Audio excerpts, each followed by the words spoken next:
a smooth opening, Don. Give me the feet. Hello, everyone. Welcome back to another evening of Not Feet D&D. Oh. Are you sure? Do we not have feet? Nah. You never know. It's like the NPCs in Ocarina of Time. They're just torsos. They got None of the no people that watch body. have seen our feet. It's been so True. long since I played Ocarina of Time. Yeah, I mean you can't see tell that, because but they're if you Counters. clip behind the counters, they don't have lower torsos. They're just a rounded. So they're also not wearing pants. Also not pants. Yeah, Pandora's counter. we're not pants RPG. For legal Maybe a reasons, weird that child. is a joke. Huh? What a weird childhood if you're clipping behind counters to inspect I people's did not feet. just seen enough YouTube videos. Sure, of speedruns. sure. Uh-huh. Certainly, he never did it himself. Yeah, right. Weird. No. I'm not talented enough to do that. That was believable, actually. We're not Great RPG, and we're here for the Lost Kings of Adoris. We're going to go around the table real quick, introduce ourselves, and then everyone's going to leave, and I'm going to do the recap. And then John's going to come back in here, and we're going to head to Lakemount. Mm-hmm. You assume. I'm John, and I'm not going to Lakemount. I play Marcus. I'm Sarah. I play Dandelion, and I am also not going to Lakemount. I'm Paul, and I play Rin, and maybe I will go to Lakemount. I'm Autumn, and I play Twig. I don't know what I'm doing. I'm just here. True. I'm Mike. I play Mr. Pigeon. I'm not Lawrence. I'm also not Lakemount. I'm also not going to Lakemount. And I'm not And here. I play Shay. But I'm not here. At least my feet aren't. All right, goodbye now. And I'm Lakemount, the DM of... Oh, enjoy your recap. Thank you. Really hostile. Fuck you, Don. Enjoy your Thank you. recap. Yeah, right? Thank you very much. Filthy recapping. You're welcome. Oh, we gotta open up the special door again, Sarah. Oh, yeah. Right on the couch, because I'm taking a nap. All right, so last week, Epsilon Nut, thank you very much for the resub. We appreciate it. Last week, the creeping grasp of Fivril Blackflower. Twig is blinded by daylight and has another vision from Lathander. She finds herself in a large chapel. They're yelling. She finds herself in a large chapel with stained glass windows of Tormtir and the crest of Fjordain on the windows. She recognizes the two gods from both of Marcus's tattoos that he has on his body, as well as from Lakemount. On the raised area by the altar at the back of the chapel, there are 5 suits of armor. Twig goes to check them out and finds that they are wounded soldiers, not suits of armor. 2 men with hooded cloaks walk in. Twig hides and hears them speak briefly about how horrible it is that the king is sending these poor soldiers to war, and how much longer will one of these 2 men have to send these poor soldiers into the arms of their graceful gods. The other man leaves. The taller, pale, elvish man pulls his hood back, revealing his pointed elvish ears and silver hair. He walks to the soldiers and draws runes in chalk below each of their heads. He traces runes in the air and begins to heal each of them. No sooner does light and life begin to come back to their faces and their eyes that he stabs them in the throat with a spectral, shadowy black dagger, which they cough blood and instantly die as blue wisps float off of each of them towards the elvish man's chest. His cloak falls open, revealing a storm flower, one of the fake ones that Lathander had warned about. Encased in a glass tube, the blue wisps float into the flower. As the man moves to the next soldier, Twig's vision fades. Ran asleep in his own room, experiences a strange dream of his own. He falls asleep with the 3 pendants of the people of Kenmare around his neck. He starts to hear the sounds of rain and wind. Thunder wakes him, and as he opens his eyes, he sees nothing. And as he focuses his eyes, he sees that there is cloth in front of them. As he moves, his hand pushes it from his eyes. He's met with the hand of a child no more than 6 months old instead of his own. He sees a woman looking out the window at the foot of the small bassinet that he finds himself in. She speaks to him and appears to be the mother of whomever's eyes this vision is taking place from that he is seeing. She shows him the rain out the window. Rin sees what appears to be the village of Kenmare, as Arthur had previously described it to him, the banners with the half lightning bolts descending down into what looks like the silver color of an iron blade. Rin is put back to sleep in the bassinet, and a few moments go by. The door of the room bursts open, and a man, not much older than Ren, that looks extremely similar to him except for the blue eyes, enters. He utters the name Christina, looking at the woman. Thunder strikes again, and Ren wakes up covered in sweat in his room. He writes down what he saw, takes the coin that Marcus had given him, and heads downstairs after getting dressed for breakfast. Everyone else joins. They eat, speaking briefly with the extremely tired, likely under the influence of some sort of substance, morning person, not morning person, morning shift, tavern employee, Hugh Mann. Hugh gets them their breakfast, pretty much gets all of it wrong. Everybody but Rin heads out towards Sheila's to speak with her and for the interrogation. They speak first with Gavin. Marcus asks what his role was. Gavin tells them that he willingly participated, making armor and weapons for the Gilded Mask that they sold using the stolen ores. He says that he formerly worked in Greenridge as a miner in his younger years before coming here to make something with his hands instead of mining. He made whatever was requested of him, and he was offered work by the Gilded Mask that he needed the money due to the Dwarven forges in the city outnumbering him handily, most people trusting the Dwarven methods of construction over his own. He said that he makes a good weapon and he takes pride in his work, and that the Gilded Mask approached him at a time when he was about to lose his shop, so he accepted the work. Marcus makes a deal with Sheila that will let Gavin go free in exchange for making armor and weapons for her people, and Gavin agrees, as does Sheila. They then move to speak with Alistair. Alistair asks about the Gilded Mask and Fifril Blackflower. Alistair tells them a great many things about him. How 25 years ago, Fjordane's finest financed the election of a new Duke of Commerce, an elvish man named John Dar, in exchange for a contract for the docks in Southport. Upon hearing the name, Shay leaves the room. John Dar wins the election. They're awarded the contract, spending their remaining money building infrastructure, purchasing and upgrading ships, and creating trade routes over 5 years. 20 years ago, 5 years after the election, they're approached by Fivral Blackflower's men, the Overseer, and threatened, telling them that John Dar works for him and that if they did not smuggle for him, they would revoke the contract and they would lose all of their money that they had invested over the last 5 years. 14 years ago, the Gilded Mask offshoots were still an issue in and around Southport. Will's men approached Alistair and threatened him and his family if he did not return and act as the face of the Gilded Mask once more, as he had when he started it. Alistair tells them all that he did what he did to survive and protected Alice the best he could when she was brought here. He says that the corruption of the Blackflowers likely extends further into Greymoor than is obvious on the surface, and he is not sure by how much. He's only overheard little bits and pieces, and he does not know if Gwendolyn's father is safe in Greymoor. The group steps outside to speak with Sheila about what to do with him. Shay slips back inside and speaks with Alistair about his safety, and Alistair tells him that he will hide in plain sight and be himself, as that is the most unrecognizable thing he could do after 14 years of being someone else. He says that he'll protect himself and his family and stay in contact with no one. Shay gives him some suggestions on how to protect himself and then leaves. The rest of the group comes back in. It's decided that Alistair will be released into the care of Marcus to be taken back to Lakemount. Marcus leaves and grabs Elias and Alice, getting a carriage at the front gate and riding up with Alice up front as the two of them speak, after he gives Alice her new dog, Fluffy, that he had gotten from Lakemount. Alice is extremely happy with this development, and the two ride back towards Lakemount with Elias and Alistair in the back. Rin speaks with Hugh Man about where to get some puff, and he tells him that pillows are like clouds, and that when you blow smoke, it's also like clouds. Rin realizes that he means deadly, laughs, pays him a gold, and heads out to visit Eudoro.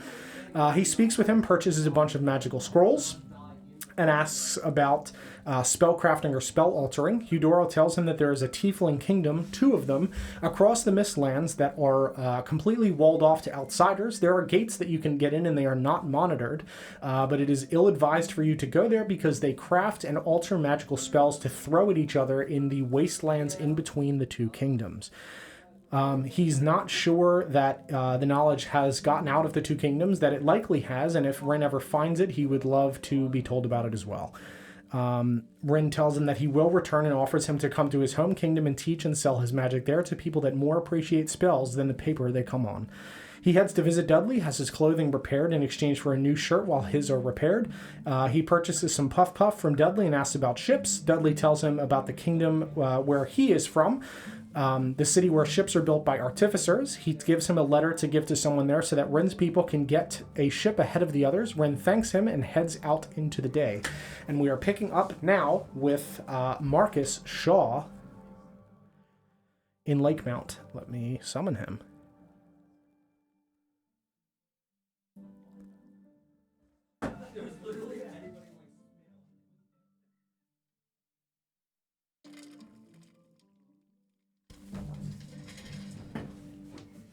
Hello there. Hello there. My bones. Oh.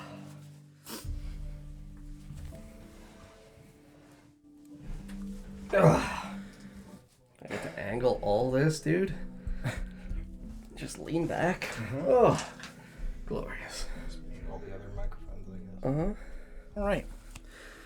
So, you're riding in the carriage with Alice and Elias and Alistair in the back of the cart. You camp for a night without nothing, big happens. Yeah, on the side of the road. Yeah, on the side of the road. You do not see the person that had previously given you the flags to mark your carriages as you crackle your way down the road towards Lakemount. And you are not hassled by anyone on your way. You see there are other carriages and things moving freely on the road. They wave at you very friendly as they're making their way to Southport to sell their goods. You make your way to Lakemount and you see in the distance about a mile off the familiar town. Yeah, no, I would, as we're approaching, I mean,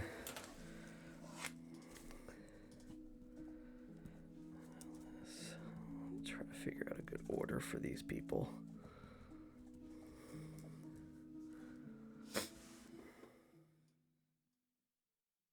Yeah, I mean, probably want to do Alice first. Especially since she's at the front of the carriage with me. Obviously the Alistair and Elias just like in the back behind us, I think would be pretty excited by the recognition of home and just kind of like gesture out towards it and just turn to Alice and say like, we'll be with your parents again soon. Thank you. She just ruffles Fluffy's hair. And Alistair, you can see, is just like leaning out of the side of the carriage, just kind of anxiously looking at the town. Elias is kind of Nervous. sulking a bit since he's not been here and he doesn't, he doesn't know where he's going. And he looks generally okay. He's just kind of like acting like he's not looking out the window as a, younger person would do. Yeah, no, totally fine. No, I would direct us in and immediately attempt us to, because based on the map, there's like a decent stopping for being within an acceptable range of Joseph Redgate's place, Gwendolyn's Nook, and the Tull Bakery. Yeah. If you pull down the road and pull behind the buildings at the center circle, you're kind of right in that range. Yep, yeah. So I would halt us there, and I would genuinely just look at Alistair and say, obviously I don't want to impede upon your reunion with your family. If you still remember where the old store is. I do. I don't know how I can ever thank you for what you've done. Well, I will do as you've asked and keep my eyes out for any suspicious figures and report them to Nolan, and thank you. I will defend my family with my life. Thank you. Depending on whether or not my people remain here, as Goldview is lost and no longer safe in that area, if you would not mind, in any way possible, offering that protective nature to my people. They are not fighters, they are pacifists, they are farmers. Of course. I would appreciate that. I will protect this town with my life. I'll work with Nolan to make sure that they stay safe. Thank you. I will after I ensure that Alice gets back and deliver Elias to Val, I will stop over to just to make sure that you all are okay. Thank you. You're welcome. He just Reach out and shake reaches his out, hand. shakes your hand, Mm-hmm. steps out of the cart and just kind of looks up at the sky for a moment and closes his eyes. Mm-hmm. And takes a step towards Alistair's nook. Mm-hmm. Yeah, no, and then I would lead Alice. I would bring Elias with us, honestly. Sure. I would just tell him, this is Alice's home, and if you're hungry, there are some wonderful options here to have something nice to be able to bring to Val. And we're arriving morning, afternoon? What time would you think? like just before noon, I'd say. Just before noon. Yeah. Yeah. I would offer to bring him in and help him get something to eat and take something to Val. Sure. So I would not ask him to stay inside the carriage alone. I feel like that would be super discomforting and awkward. But yeah, no, I would lead Alice over towards the granary and, let her knock on the door. Mm-hmm. I feel like that's a good feeling for her. Yeah. You lead her over to the granary, and she just kind of like nervously looks at you and looks at the door. They're waiting for you. She walks up and pulls the door open. Mm-hmm. Walks inside. Mm-hmm. I would kind of stand in the threshold of the doorway behind her. Sure. Not really entering, not really, attempting to impede or make more uncomfortable Sure. a scene of, intense reunion like this. Yeah. As you're observing her walk in, you see Tom doing, fixing the counter and stuff as he had been doing last time and just repairing things around the store. Mm-hmm. And you see Letitia turn and see Alice and immediately drop the large stone bowl that she has, which cracks on the ground. And Tom looks up at her and looks out. And you see the recognition wash over his face, and he immediately drops his things, jumps over the top of the bar, runs over to Alice, and just falls to his knees and just wraps his arm around her. Mm-hmm. Yeah. I would just, let them have a moment or two to, genuinely just effectively cry it out and have their words, which I will not ask you to role play the scene of them just for the couple of moments, gathering themselves finally, Sure. safe and home with their daughter again. Sure. But no, after they look like they've been kind of settled and Alice looks like she's doing okay Yeah. and happier again, I would just, hand on the door frame, just... Come in. Yeah. She is, as you can see, well and home. Yes. All right if I give you a hug? Absolutely, Tom. He just walks over to you and just embraces you. Big bear hug, dude. Yeah, big bear hug. Big bear hug him back. I can't thank you enough. We never thought we'd see her again. I know. And in times like these, it is very easy to lose hope. Especially after so many years, and when it feels like there's nothing that you here are able to do. When you don't have any leads or any Resources. ideas. Yes. Just know that, well, I was happy to do it. Thank you. She's safe, that's what matters. What happened to her, she can tell us in her own time. Yes, do not stress her. No, I'm just happy she's home. Yes. If Alice didn't bring Fluffy in, if Fluffy was still sitting at the front of the carriage, I would just lean my head out the door and just kind of give her a whistle. Yep. And just yell Fluffy. Yeah, Fluffy. Fluffy hops off of the front and just runs over, her just jowls flopping all over the place as she runs over. And she just skids to a stop in front of you in the dirt and just looks up at you.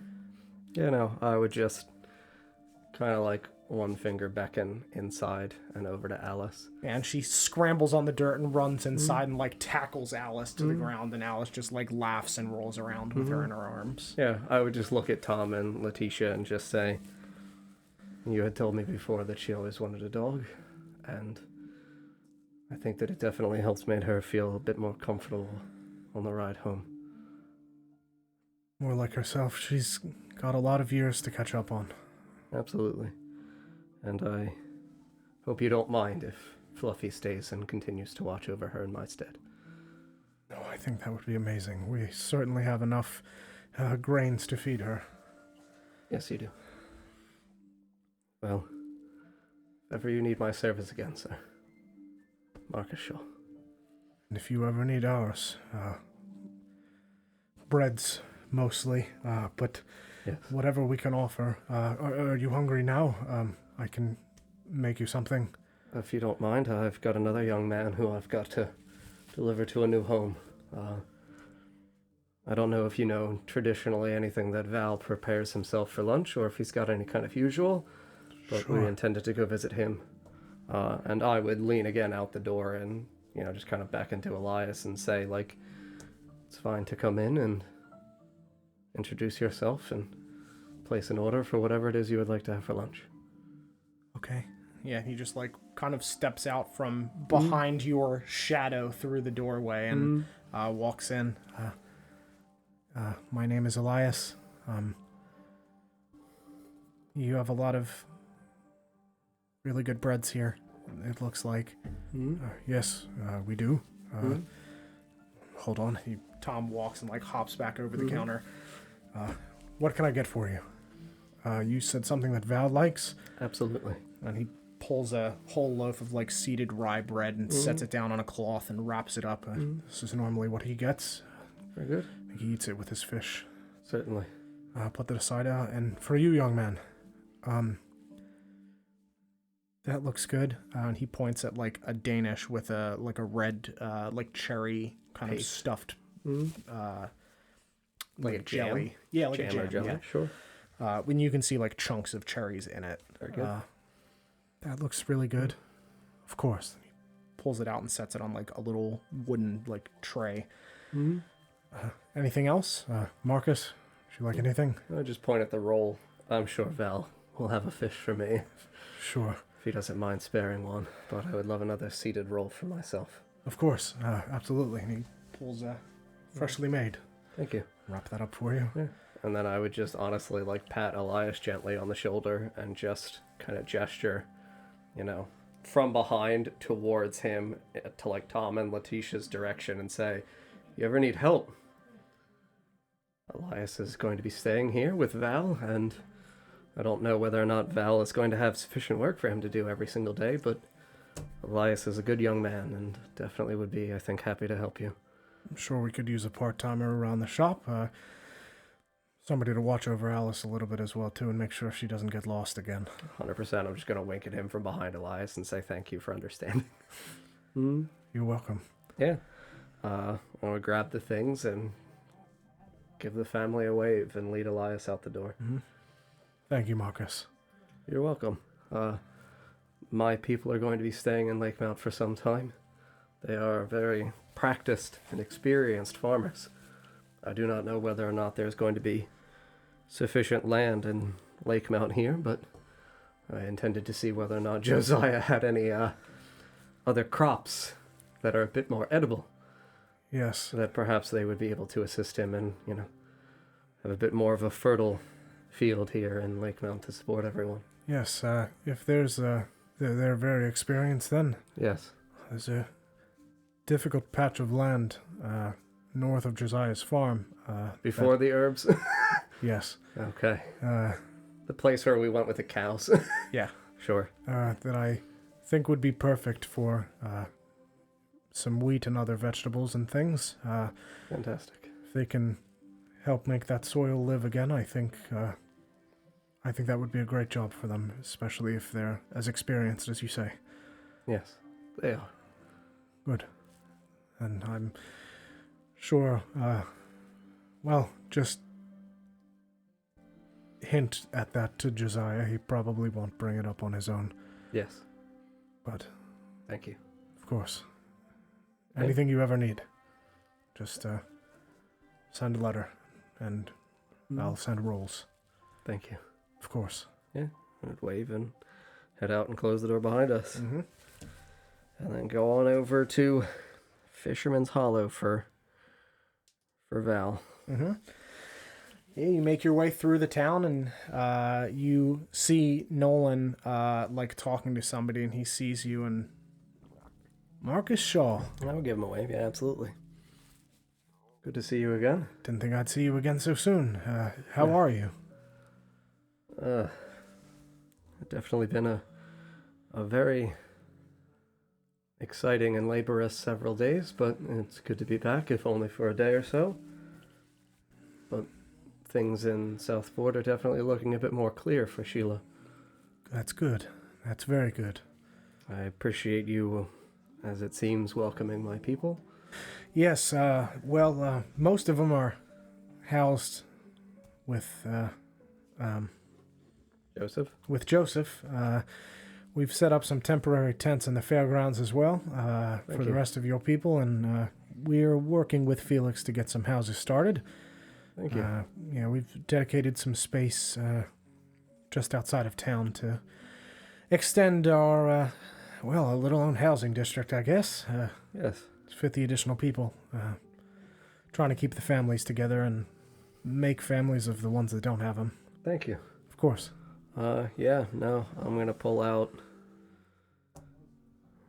I mean, I've got over 500. Yeah, no, I'm going to pull out 500 gold of my money.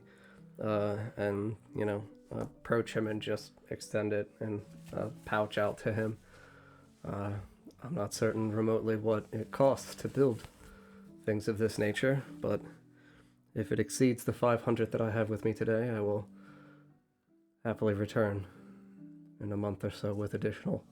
You just simply tell me how much Felix and anyone else who he has hired or contracted out. No, I'm sure that'll be plenty, Marcus. Thank you. We've got a lot of people here looking to do things with their hands, and Yes. your people are efficient in their own right and trying to help with that and Yes. assist in, building some longhouse-style houses to house some of the larger families. Yes. So we appreciate the help, but this is plenty. Thank you, Marcus, very much. You're welcome. I figured as well I would alert you that I did successfully find Alice Tull and Alistair Plimfair. I thought as much. At least for Alice. I'm delighted that you found Alistair as well, but I did hear the crying from their store, and I assumed it was not over rotted bread. No. No, things are much better. Good. With the return of Alistair, I guess as well my people, I don't believe necessarily that there is an impending threat to Lakemount as a town, but Alistair is a valuable man in the eyes of criminals. Understood.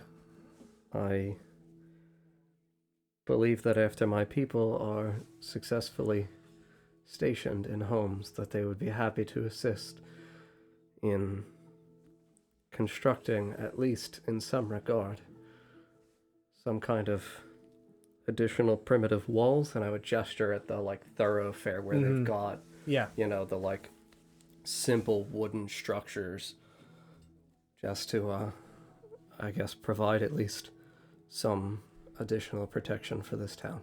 Sure. We've got the stone battlements, but they're not exactly closed up. We just have the guards, but I think a gate of some kind would be good to protect our southern borders. Yes. I think that's a great idea. And if possible,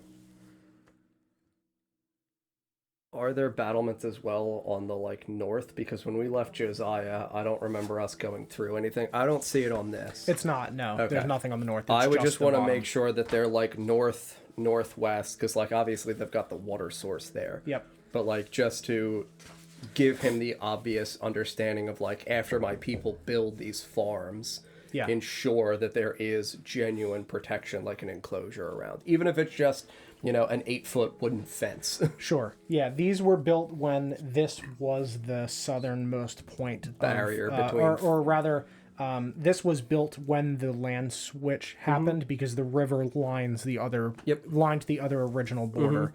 So there's just the road. But yeah, he understands, to secure both of the other areas. Yes, yeah, please. the other roads and things. And then I would just make sure I inform him that my people intend to take up farming after I talk with Josiah, at least in the area north. Excellent. The additional crops will be helpful for the influx of people. Yeah. But this will be plenty gold to feed them until those crops bloom and build the houses. Thank you. But we'll keep them busy. We've done so far. They've been a great help in repairing some of the more rundown structures, and they even helped. And he points at the one watchtower that is at the edge of town that extends out over the lake that was like really run down. And you can see that it's been repaired very nicely. That looks to be pretty much constructed from new wood all the way up. All the support beams are different. The only thing that looks to be the same is really like the roof. The rest of it's pretty much been replaced. Very good. But brand new. It's safe now, and Yes. it's nice to sit up there at night. We're actually thinking of building a few more and extending them into sort of a walkway. That would be You lovely. can see over the river. Yes. Well, whatever my people can do to assist, keep Lakemount safe and happy and supported and well fed. Of course. Thank you. Thank you, Marcus. I would shake his hand and let him know that I'm not certain if Sheila will be sending letter to you anytime soon as to the state of affairs in Southport and other things that might be going on in Fjordane, but I'm sure she will.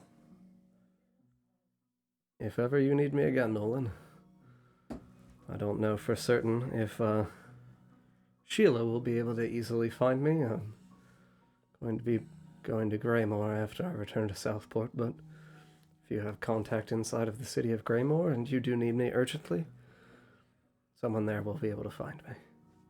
Very good. Thank you. I appreciate that. You're I'll stay in touch should anything else come up. Thank you. Yeah, I would head over to Val. Okay. No, you're good. I'm looking up the items. So we have the one, and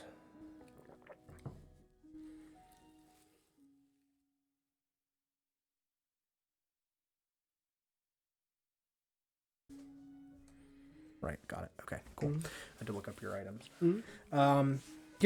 So you make your way through the rest of the town over to Val's fishery. And you see him sitting on the dock as he was when you found him the first time, fishing with Snuffles next to him. Yeah, now, as I approach, once I got within like 30-ish feet or so, I just yell out, good afternoon, Val. He just like whips his head around. Marcus Shaw, Shake the loaves of bread.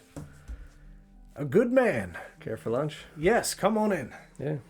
And he just like throws his reel out and like whips it around a bunch, and pulls it back, and a fish flies out. Lunch indeed. Very good. I'll get this started. Come on in. Yeah, no, I would follow him inside and make sure that I lead Elias in behind me, and after we step in, the house and watch as Val gets started cutting this fish up, Yep. I would just, well, I know you never met him, but found Will's son. Well, he does look like him, doesn't he? Yes, he does.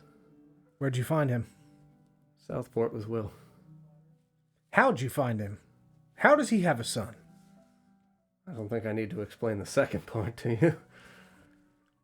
Well, he didn't have a son when... Yeah. He didn't want you to stay in the business, and struck a bargain. In exchange for his work in Southport, the Gilded Mask would make him appear to you dead, so that way you and Adeline could retire and not risk the future that you two had here. I think it was, maybe not the best decision, but... Honorable but dumb. That explains, Will in general. Yes, we got into a whole bunch of situations together, and he always managed to talk himself out of it and talk us out of it. And I tried to talk him out of this one. Fortunately, I was not successful. Oh, and he gets set on something. Stick in the mud, huh? Yeah. Yeah. I wish I could have brought him back to you. I feel like that would have been a wonderful reunion, but he It would have been nice to see him again. Yes. I attempted to save him, but he said it was better if he began to atone for his mistakes. I understand that. There's only so much a man can do that he can pay for through good in the world. You can only put in so much bad before it can't be counteracted by good. Yes. I'm sure in his eyes the only way to truly pay for what he'd done is to move on. You know, I would pat the symbol of tear on my chest. I took care of the one who took him. Good. And I told him that hopefully Tyr is merciful enough that after he has paid his service in the afterlife that he can once more see Adeline, and someday when you make your journey, I pray that for you as well. I'm gonna find him up there. I know he will. Whatever is up there anyway, I'll find him even if I have to go get him from somewhere else. I believe you. And I know Adeline would probably help you. I think she would. In the meantime, I think his son is really looking forward to the stories of his father when he was in his younger, more, well, I can't say more stubborn ways, but maybe a bit more honorable. Understood. Well, I've got the space, so Thank you. no reason for him to go anywhere else. No. I think it would be a very good home here with you. I think so too. I'm sure we could get all of your folk to build an extension onto the house. Paid, of course, to Thank you. give him his own space when he's earned it. Yes, Rightfully. absolutely. Go to your room. I'm kidding. I'm kidding. I'm Val. Just Elias. You look exactly like him. It's just Uncanny. yeah. Thank you. Of course. Let me cook this. He just throws it in the pan. Absolutely. While he is cooking, I would just look at Elias and say, he's a very good man, and he'll have, well, he doesn't have many bottles of good wine left, but I'm sure that there are some. And I think that him having a chance to once more tell stories of his younger, more exciting days will be very good for him in his old age. And good for you to hear about your father. I'd like to hear about all the things that he didn't tell me. Yes. Many years. Whole other lifetime Yes. that I didn't know about. And I knew him, but I didn't really know him. Yes. I hope through Val you can find some sense of closure and happiness and understanding of the man that your father was. I hope so. You know, I would sit and have lunch with them and then head on over to Alistair's Nook after Elias is like happily and peacefully settled in. Mm-hmm. Yeah, so Val finishes making up these sandwiches, and he brings them over to you on this fresh bread and sets one in front of himself and in front of the two of you. Very well prepared, you know, absolutely delicious looking. And he pulls 3 glasses and sets them down on the table. Would you care for a small drink, Marcus? Just a teensy one. I'm sure you're busy, but I could definitely do with one, thank you.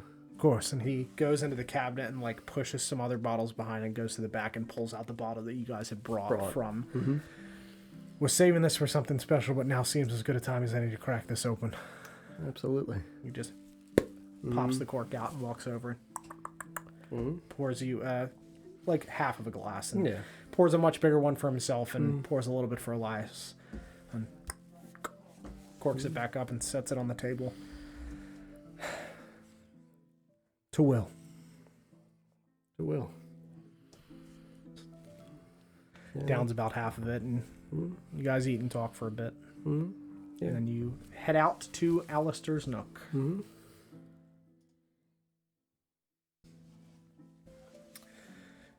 You make your way back across the town to the small little shop.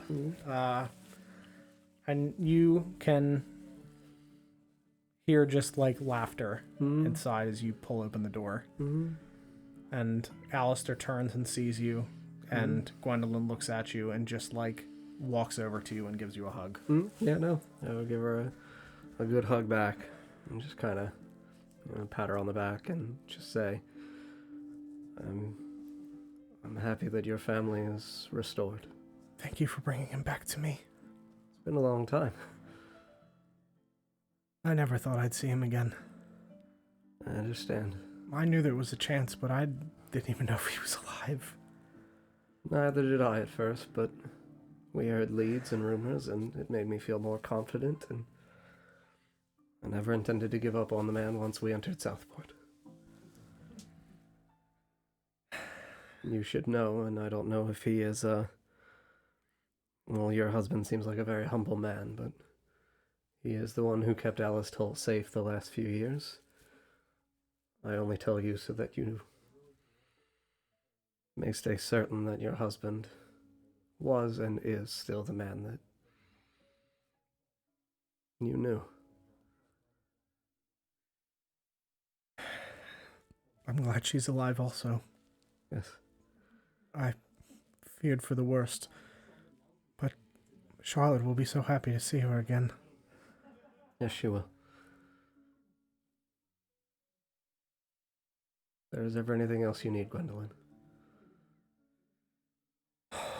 It's just... I'm so happy that he's alive. As am I. These last 14 years have just been clouded. Going through the motions every year of celebrating with Charlotte his death and trying to honor him, not knowing if I was actually honoring his death that year or not. Yes. Well, you won't have to worry about that anymore. It's a sunny day, and Yes. We're planning to go on a picnic. Charlotte's at home and doesn't know he's back. oh, We're going to close the store and go out into the fields, I think. sounds quite lovely. Is there anything that you need, Marcus? No, ma'am. It is enough to see you two happy again. Thank you for everything. Anything you ever need. Thank you. My people are very good with their hands, but I do not know if all of them were able to escape from the prisons with clothing, and if any of them do have a need in that regard, I would appreciate it if you could, at the very least, repair or tend to any tattered rags that my people might be forced to live in now. Of course, I'll work with the town tailor. Thank you. Any expense that is needed, we'll work with them in trade or payment or whatever is needed. Thank you. Of course. Enjoy your lunch, Gwendolyn. Thank you. She just flips the sign to closed and just like breathes and turns and walks back towards Alistair, and Alistair just kind of... Yeah, no. Thank you. Just give him a wave. You're very welcome, Alistair. I'll keep my eyes open. Thank you. Please do send word if you ever need me for anything. I will. Just remember, keep your eyes open. They are very good at finding their way in, and I do not want them to find their way into this store, where your wife and daughter do rest. Yes. Take care, Alistair. Thank you, Marcus. Close the door. Mm-hmm. Yeah, no. And I would just kind of walk back over to the well in the center of town. Mm-hmm. You walk back over, and it looks to have once again been kind of like mildly cleaned up. The old wood of the well is still there, but there looks to have been minor repairs done to it to kind of get it back into shape to its former glory. You know, I would just, for a few minutes, want to sit with my back against the stone of the well. Mm-hmm. And just kind of, ponder and kind of like under my breath, just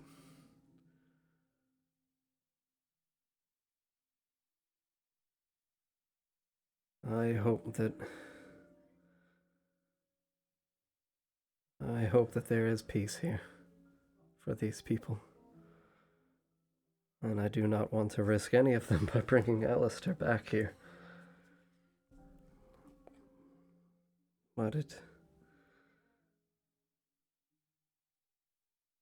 seeing a family so broken is not something that I can stand.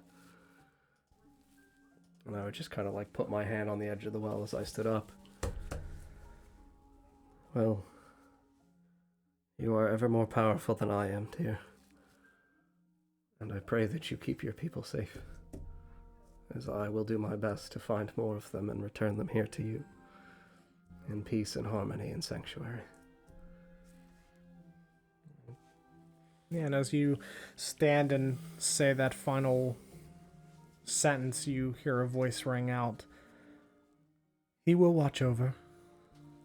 Yeah, I would look over. And you see Harrowell standing on the other side of the well, just leaning against it. Mm. And you can see that she is, she looks good. Her hair has colored back to the traditional, like, fall colors, matching the season.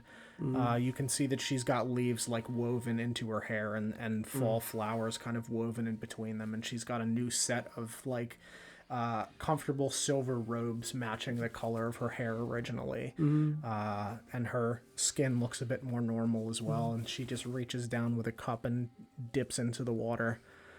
Helping? Significantly, yes. Good. Somehow I am still alive. I'm glad that you are. Was hoping I'd see you again. Thank you. Found some things. I think Lathander may have left them for me, and I can't see much use of them for myself, but... All right. You're a traveler? Yes. She reaches down and, from a bag on her side, flips open and pulls out a glowing globe. What is this? It's called a drift globe. It makes light when there is none. And I imagine you'll come across a fair bit of darkness in your travels, as I'm sure you have already based on what you've told me. Yes. There is much more ahead, though. I can only imagine, but I do hope that this helps light your way. Yeah, no, I would extend my hands out.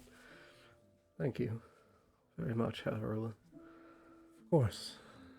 It is a very dark road ahead, but I will do my best to bless it with the light of Lathander and Saloon. There is one more thing. She pulls a necklace from around her neck. You can see that there is a ring with a blue stone embedded in the top of it. I think this will help you as well. I do not understand, and I do not feel worthy of such gifts. It was fun for a time to walk across the lake with that. The lake? Yes. It's a ring that allows you to walk on water. Thank you. If ever I stumble upon people who are stranded or maybe lost their way, Not much of a great swimmer myself. I figured with the heavy armor and being in the middle of a field, I imagined you hadn't had a ton of swimming experience, nor have I. But I am trying. Val has been teaching me. Oh, he's a very good man. Yes, he is a very kind man. Thank you. What is next for you? Back to Southport to collect my friends and on to Greymoor and find what terrible corruption plagues the people of that city. Attempt to once more, as best as I can, reunite and re-inspire a sense of justice within the citizens. Good. The cries of evil in this world are numerous in my ears, but they're more muffled now. It is good to hear. I'm not sure if it is Lathandra's doing or this well, but silence is blissful, for once. Yes, it is very deserved by you of all people. I pray that you enjoy your retirement here in Lakemount, ma'am. I have so far. It's a wonderful place, and somewhere worthy of retirement, I think. Very good. I do very much like the sky and the stars. Yes, it is. I think for me the hardest part about adjusting to life in a city, so much time indoors. Yes. I don't stay indoors much. No. No, I wish I could return to that life as well, but someday, when all is done. You too will be able to rest. Sleep under the stars again. I pray I am worthy to do so. I think you already are. Though as you've said, you've long to go, but I think you've earned a place under the sky when you're finished. Thank you. Of course. If you could do me one favor, Yes, anything. tell Matthias not to be hard on the others. Well, they've all been through very much. He is strict but fair from what I've seen. I've observed a bit as I've been wandering. He doesn't yell at them too much. A little bit is fine. Yes, I think having been locked in a cave for even a short amount of time has softened him up a bit. That is good. Imagine what several thousand years would do. Yes. He'd be a puddle. Oh. It's good to see that you're much more resilient than that, Harold. Yes. It is nice today. Beautiful day. But my journey is long. I understand. I will see you again. I do hope so. Yeah, I would walk around the well and give her a hug. Yeah, she hugs you back. And as I hug her, I would simply say, I promise to do my best to keep Twig safe and keep her on her path. Thank you. I know Lathander will watch over her, but there is only so much that the divine can do. I know. We need the people among us. To be divine. Yes. Yes, indeed. Would, pull my arms back and smile and pocket the two things that she gave me and give her a wave and turn and head back out to my carriage. Just kind of, as I get the horses and everything set up, just look back fondly at Lakemount. Just look in the distance to wherever I assume my people are over by Josiah's. Yeah, you can see that they're out, and you can see Nolan like pointing at some different areas, and you see Tom Tull over with him, just pointing out some areas as your people are moving and picking up pieces of lumber and beginning to construct things. Yeah, very good. Yeah, no. I would kind of wait for a moment and just enjoy the scene. Mm-hmm. Peace and happiness. And then turn my horses and head out. Yeah, as you and begin to crackle along, you feel like your carriage stop for a moment as the horses, like you see a hand on the horses, and you see the figure of Joseph. Mm-hmm. I hope you weren't going to leave without saying goodbye and taking lunch, Marcus. You are always too kind, Joseph. 2 days worth. You I know you're headed back. Thank you. And thank you for all the help that you have offered my people. Of course. We've never been busier. I'm glad. I know that it is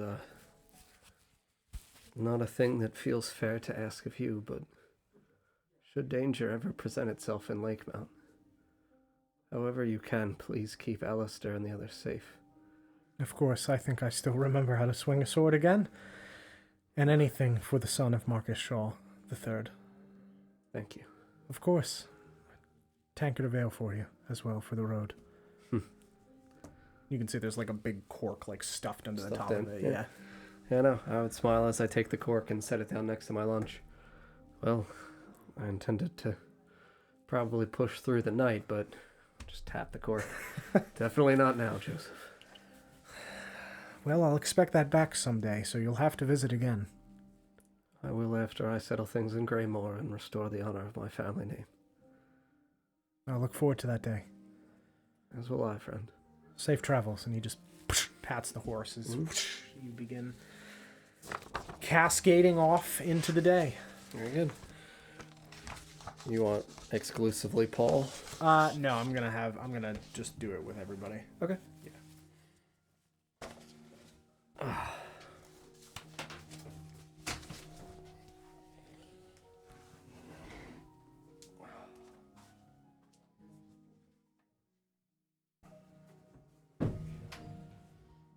Everybody.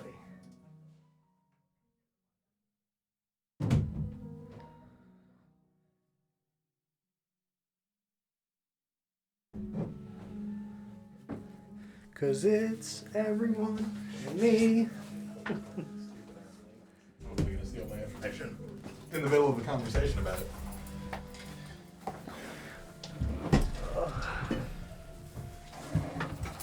Howdy, fellers. Hello. Hello. Guess what this A very riveting discussion about musicals and cybersecurity. Oh, very good. Yeah. Y'all missed out. Now we just need a musical about cybersecurity. I'm in. I bet there is one. Right? And I put Mamma Mia. I like that. Yeah, you're going to hear it at midnight. Mamma mia. Here we go again. Bill's watching. Well, we know he's watching. Okay, so, Mr. Wren, you are leaving Dudley's shop in your lovely black temporary shirt with your pocket full of goodies and secrets, and you make your way down the streets towards the stomping ground and luxurious leathers. You can see that they are two shops adjacent to each other, where you can see the first one has a picture of two boots kind of on the hanging sign, where the single boot is next to the face of a dwarven man holding a pickaxe, and the next store, which is attached, one building kind of split down the center, the boot store made of stone, the other one made of wood, but kind of like split right down the middle. You can see a sign that says luxurious leathers, and you just see a like face of a human woman kind of carved into it, like holding up a leather tunic, where I think either the person you would imagine that constructed the sign didn't really get what was being asked of them, or this is what this shop owner wanted, and it's really weird. Okay. Yeah, it's just like upper torso of a lady holding a tunic with luxurious leathers written over the top. And as you walk towards these shops, you see your other four friends strolling through the streets towards this shop as well. All right.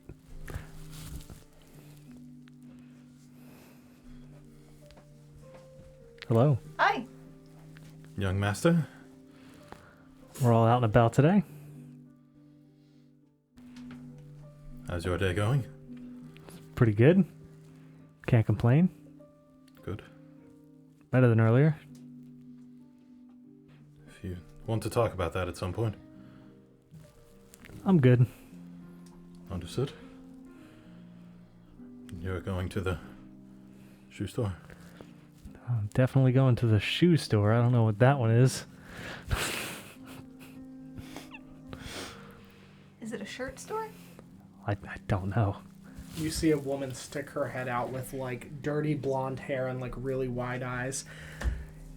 Well, hello, all. My name's Lucy Leather. If you're looking for any leather goods, you can find them here.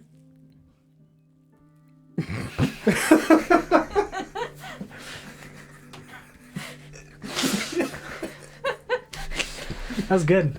Thank you. The way you kept the straight face. Yeah, you dialed it in there.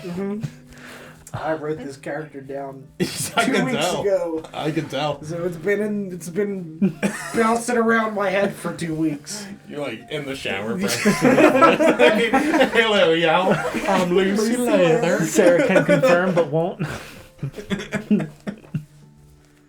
No, I haven't. Only in my head. As he's laying down to sleep at night. If you need anything leather related, I've got it here, so just stop on in. And she just slams the window down. And you see a dwarven walk out of the next door. Yeah, I immediately go. She sounds like she wants my skin. I know what I'm you gonna. mean. Come on. You just hold the She's door just like open. watching through the window the whole time. I don't know. She still is. Just kind of Is grinning and staring is out she the still- window. I'm running She into. just pushes it. It's Lucy Leather! Poof. Slams it back down. I run into the dwarf shop.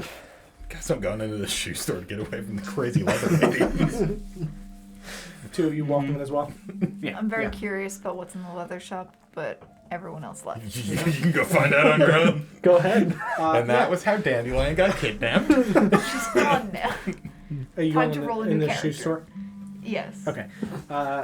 Yeah, so you walk into the shoe store and you can see that this, similar to the outside, has like cobblestone walls on the side, and you can see that there are shelves of different boots that are kind of stacked up in different sets of shoes that are like similar to how they have like Skechers displayed at stores where they've got different like levels and they have the sets of shoes on top of them. It's lit by a set of hanging lanterns that run down the center of the room. That kind of cast like a tavern glow to the inside of this. It's kind of like a little on the dimmer side. And you see a dwarven man about 5 foot standing there, full red beard and long red hair that he's got tied back. He's got some beard toys in the beard to kind of pinch it together at the bottom. Well, another set of customers saved. Name's Horik Stonefoot. Pleased to meet your acquaintance. I don't know what you needed, but I figured you'd need some help, first of all. So, She always like that. yes, she's very loud. She changed her last name to Leather. She's very passionate about it. So it wasn't prophetic. No, and you just hear like through the walls. I've tried to put up more and more stone. It just doesn't keep the laughs out. She changed her name? Yes, I'm not sure if it was for advertisement purposes or what, but It could have been proximity. yeah. This one goes by Dandelion because of where she was found. That's true. Sure. Did someone else give her that name? No, not that I'm aware of. When she moved in, went to the center of town and had that done, with records. I don't understand it. The sign is terrifying. I don't get it. I think she saw that I had my face on the thing as like a silhouette to show that I'm a dwarven craftsman. I don't think she really got the assignment. You should have filed some sort of paperwork to keep her from taking your idea. Yes, I'm fine with her claiming that. They're not recognizable. Hers is far more detailed, and I don't like it, and I don't want anyone to think that that was my idea. So she can have that. Her stuff, I'm sure, is fine. If you need like regular leather things, but if you need shoes, I've got them for sale, magical or non-magical. I can make them and dye the leather any color that you want. I do work with her to get the leather. It's easier than importing it from somewhere else, but that's about the extent of my dealings with... yeah. Can you repair boots? I'm just going to kind of lift my left foot. You just kind of... I could. I could put a patch in the bottom and sand it up. We've got a huge selection of boots. If you're interested in a new pair, you look like a magic man. Thank you. Just got that kind of aura about you, you know, Try to understand. with the whole glove thing and the... Is that what a magic man looks like? Try to understand. Gloves? But anyway, It's his young master aura. but yeah, boots. Does anyone want shoes or boots of any kind? Do you want repaired or do you want I've got a couple sets of magical boots, or I can just make you a set of regular boots. I can take a look, I guess. Sure. Is anyone else looking for anything in particular? If something subtle. Sure, magical or non-magical. Subtle. Got it. Okay. Anyone else? Anything? I have shoes. Okay. You said there's like displays. Yeah. I'll just walk around and look Sure. for a second. I could make like big cat ones. Cat boots. Puss in boots. I think I have enough boots. Yeah, I have something for you though. Maybe you can do something with it. And Okay. I'm gonna give him a toe. A toe bone. Oh, It's toes for your shoes. thank you. Just a toe bone? Yeah. Oh, If you have something that I can have for that, then I'll take it. yeah, hold on to that. Let me go find, something. Hold on. Seems like a pretty good trade. You just, like, you hear him, like, run behind the counter into the back room and just, like, is kind of moving stuff around. And he walks back out. How about, like, a lace, like, for boots? I can take, like, a coin and hang it on there as, like, a necklace. All right. Yeah, and you see him walk over and take out a coin, like a silver coin, and just pop a hole through it and slip it onto the like brown leather lace and tie it up. Here you go. I'll put it on. Okay. I feel like Twig's just doing the like trading a paperclip up into a house. Yeah.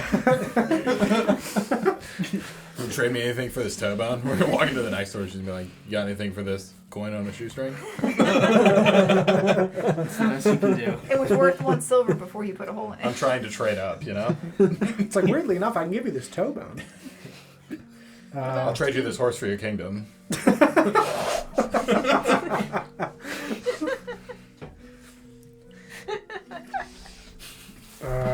Got him. Everyone will get got at some point. I've got boots. Let's start over here. And he walks over and points at the first set of boots, and you see a little placard under it that says "Boots of Buckling, 100 gold." And you can see that this is a set of fairly nondescript leather-looking boots. But he pulls out a hammer and like bangs on the toe, and you can see that you can hear that there is like a plate in the bottom of these, on the toe of these boots. So they are steel-toed boots that make your unarmed attacks as a kick 1d4 bludgeoning damage. It's a free interaction to slide the blade out from the boot as he grabs them and clicks them together, and you see a blade pop out of the foot of the boot that kind of pops off as a little leather flap, like flips out, and that is 1d4 piercing damage instead of bludgeoning. If you get knocked down and So you say D4? yeah, if you get knocked down and you can't get up again, you can kick instead. So that's the boots of buckling. Scary boots. We've got the boots of changing. Those are 100 gold. And again, these look like regular leather boots, but there's a small dial on the back that's really there for show, and as you spin it, they'll change through a range of different styles of boots. Pretty much if you think of it, it'll become that visually. That's also 100 gold. But they can be fancy boots, dusty farmer boots. Pre-dusted? Pre-dusted, yes. Magic dust, of course. Don't inhale too much of the magical dust. It's not good for your allergies. These boots come with a disclaimer. But we've got those. We've got the boots of the high ground. Twice per day you can utter the phrase, I have the high ground, and you float a foot off of the ground. And you add a +1 to acrobatics and performance checks. With that, that's also 100 gold. So that if you just want to float a little bit up, you have those. We've also I've already got 100 gold out. I made this for you somehow. It's already on the table. I'm actively putting the boots on. Waiting for your Anakin moment. Oh, I'll make Anakin moments. I'll post that in Discord so you have it. But it's 2 times per day, and while you're wearing them, you have a +1 to acrobatics and performance checks. You didn't want to see the rest of this Nope. selection? You've only got one pair of feet. The float. Yeah, sure. High ground. It's pretty good. Suppose that's And you float for an hour, 1 foot off the ground. You're still subject... Wait, not both? It's 1 hour per boot. Let me also specify that these are not... if you walk off a ravine, you'll fall... Until you're 1 foot off the ground. Until you're 1 foot off the ground. What's it feel like to land 1 foot off the ground? Your bones will break if it's far enough through the bottom of the boots. I would not recommend it. It's like landing on the boots. Yes, it from that wouldn't height. stop you. It's not. The boots are made of leather. It's not Right, slow. They'll break. No, it's not slow. You'll fall with the, Who tested whatever this? that force is that makes us fall. I think I know who. Who tested this? I think I know the place. Did you used to have a coworker? Yes, he invented these. He's a bit of an idiot.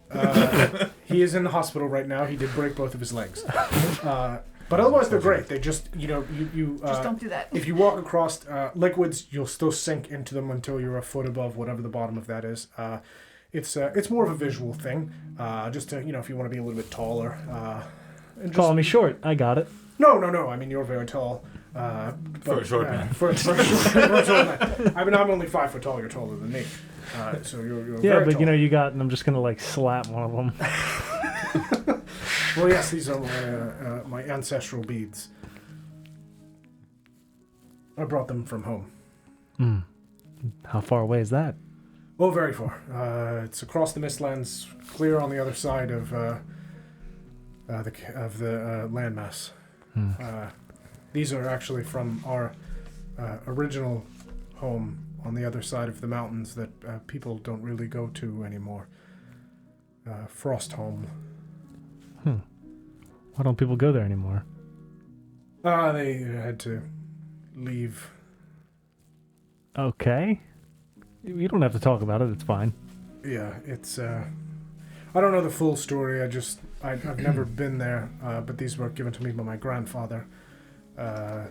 He used to live and work there, but not anymore. They made a new kingdom, so it's okay. That's good. But if you ever find yourself out in the snowy areas, don't go there. Unless you have a guide. If you have a guide, I'm sure there's tours, probably, I'd imagine, by now. You seem very flustered. What's a Well, guide? it's just, it's early. Horse. You were telling us about boots. Yes. I'll Okay. explain later. So you see that there is a set of green, very slender boots with little like feathers on the side. These are boots of elven kind.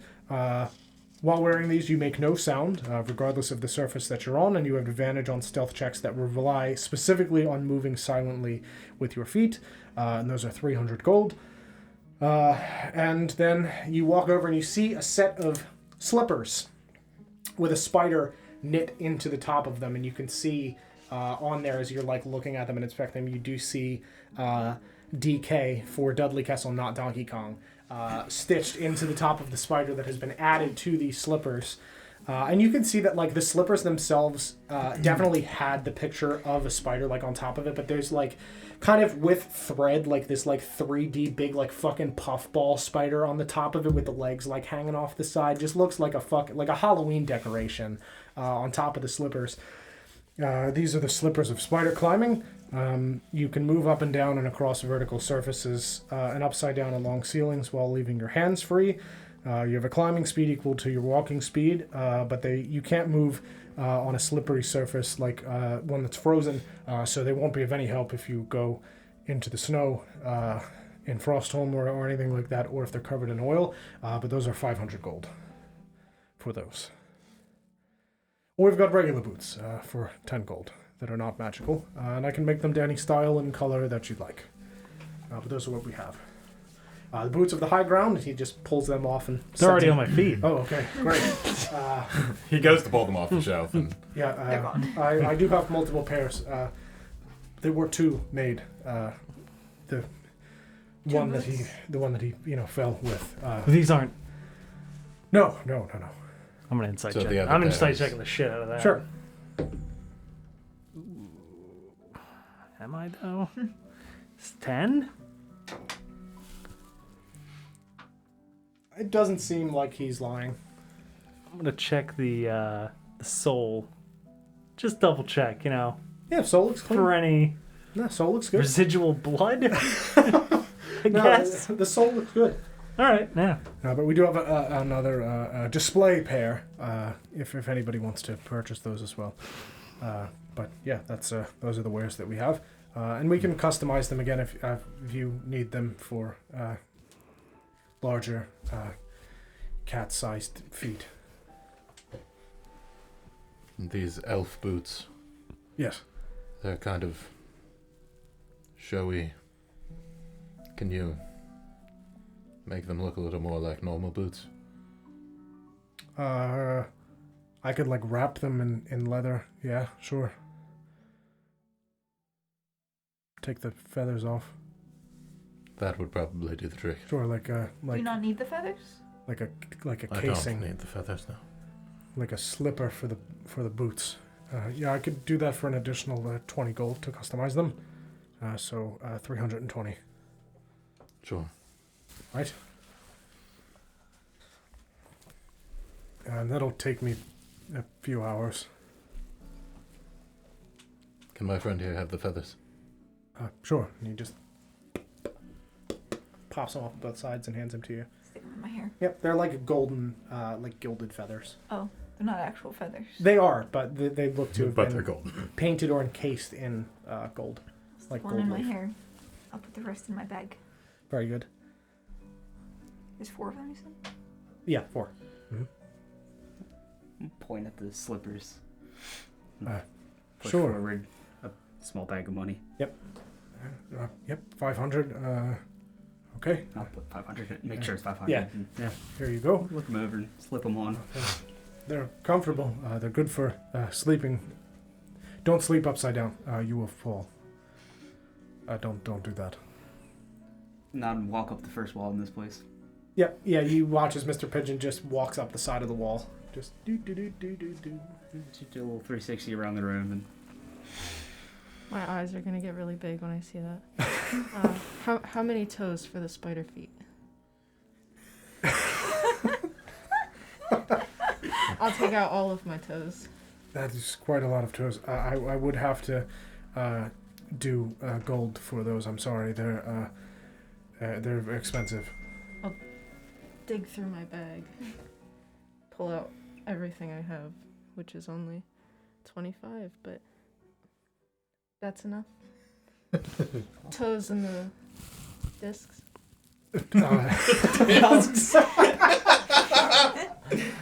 You have the teeth, yes? I know you do it. I'll vigorously but- nod from behind her when she says teeth. Pull out all of my teeth. When she looks, I want to try to sleight of hand a bag of gold Sure. into the pile. Sure. How much are you sliding in? I'll just slide in it said there was 25 there, Yeah. but 475. Okay, sure. Yeah, okay, sure. Let me get another pair of those, and he just like grabs a bag and just scrapes all of the teeth and toe bones into this bag. Okay. A good trade. Yeah, A just good trade. give me a minute. And he pulls out 2 of the toe bones. I'll need these. They're very important. And he walks into the back room. I'll just be a minute. You guys have a second to talk amongst yourselves while he's doing this. Seems like a pretty good trade. I drove a hard bargain. Took all my teeth. I wanted an awful lot of teeth for those. And they are pretty incredible. Who has the high ground now? Yes, I'll mumble also, it. I do. So you also would have seen, for anybody that wasn't there originally, these teeth are like popcorned, the ones that she gave, and like kind of charred. Just as an FYI. What? Is that something that happens? Yeah, if you heat teeth, they like explode. Ah! Mm-hmm. I didn't know that. Yeah. Things you didn't want to know. Do I want to? Is that because of like the nerve endings in them? I don't know. That's they're why hollow. if there's like really bad Ah. fires, Yeah. it's hard to identify people from dental records. Yeah, Is the it teeth? air Oh my expands God. and blows them up. Oh, I okay. pull up. I have a bunch of tabs open, and I was looking for one to use to look up teeth, Huh. and the stoats are there. Oh. It's full of upset stoats. Yeah, so a few minutes go by and he walks out with another set, and you can see that he has taken 2 of the toe bones and like affixed them to the 2 spiders like little bow ties. Bone ties. I figured you might like them. Very good. I'll put them on. Mm-hmm. Cat with slippers. With spiders. Uh, Bones. is there anything else Do you that I... need anything from here, Dandelion? No, I have shoes. I You don't want a fancier pair of shoes? Perhaps you could learn the handshake of shoemaker. That might be useful.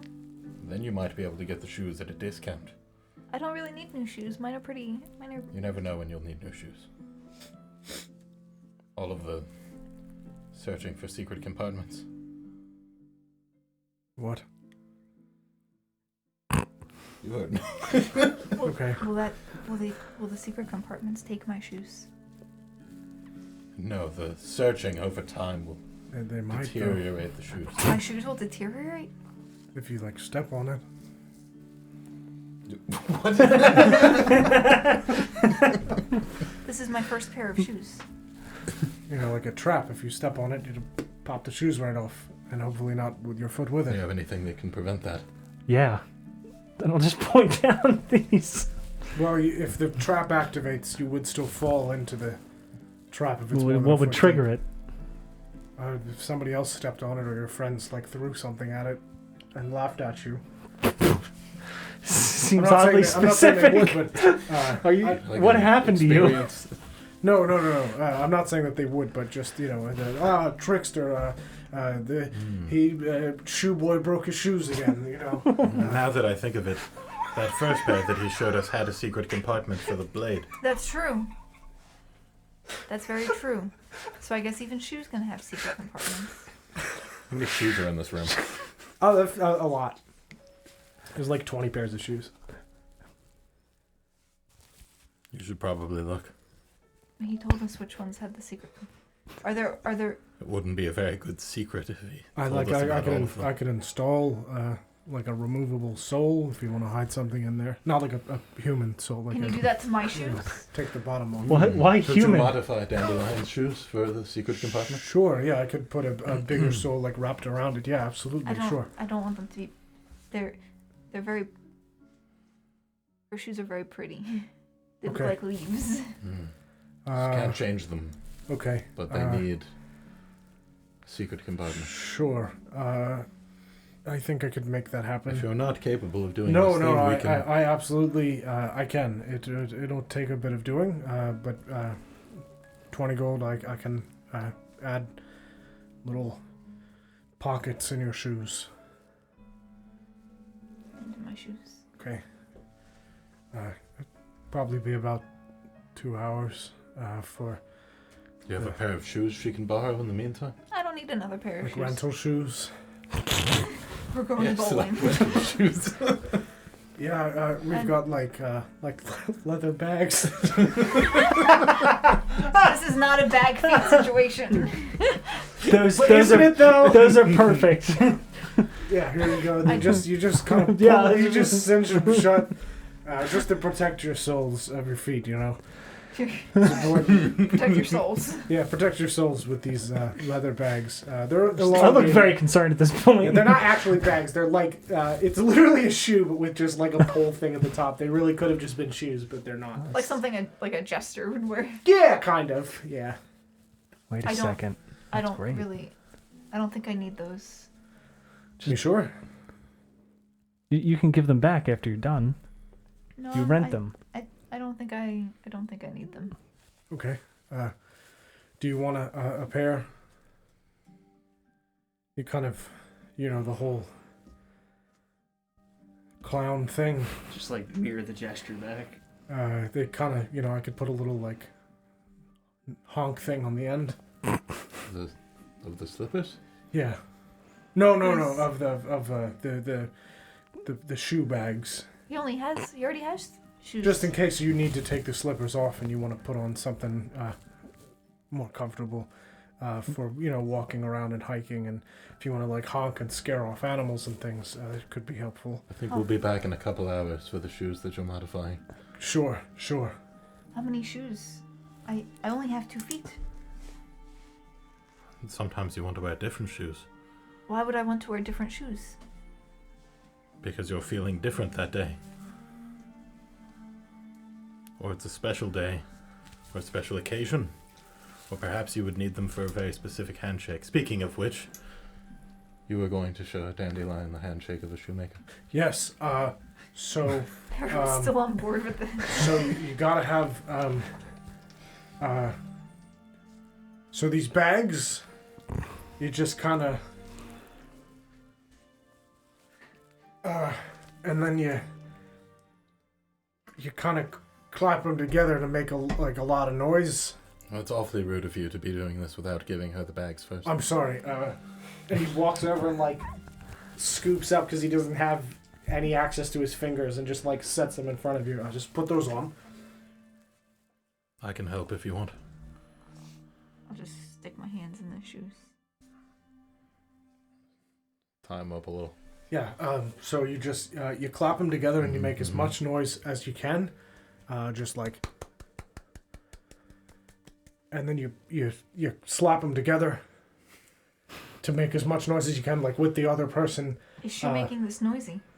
Yeah. Well, shoe life is noisy, so cobbler's life for me and all that stuff. So you just clap them together, and then you put them on the ground. And you like rub them back and forth a little bit to to indicate that they're shoes and not other weird leather bags, and that's it.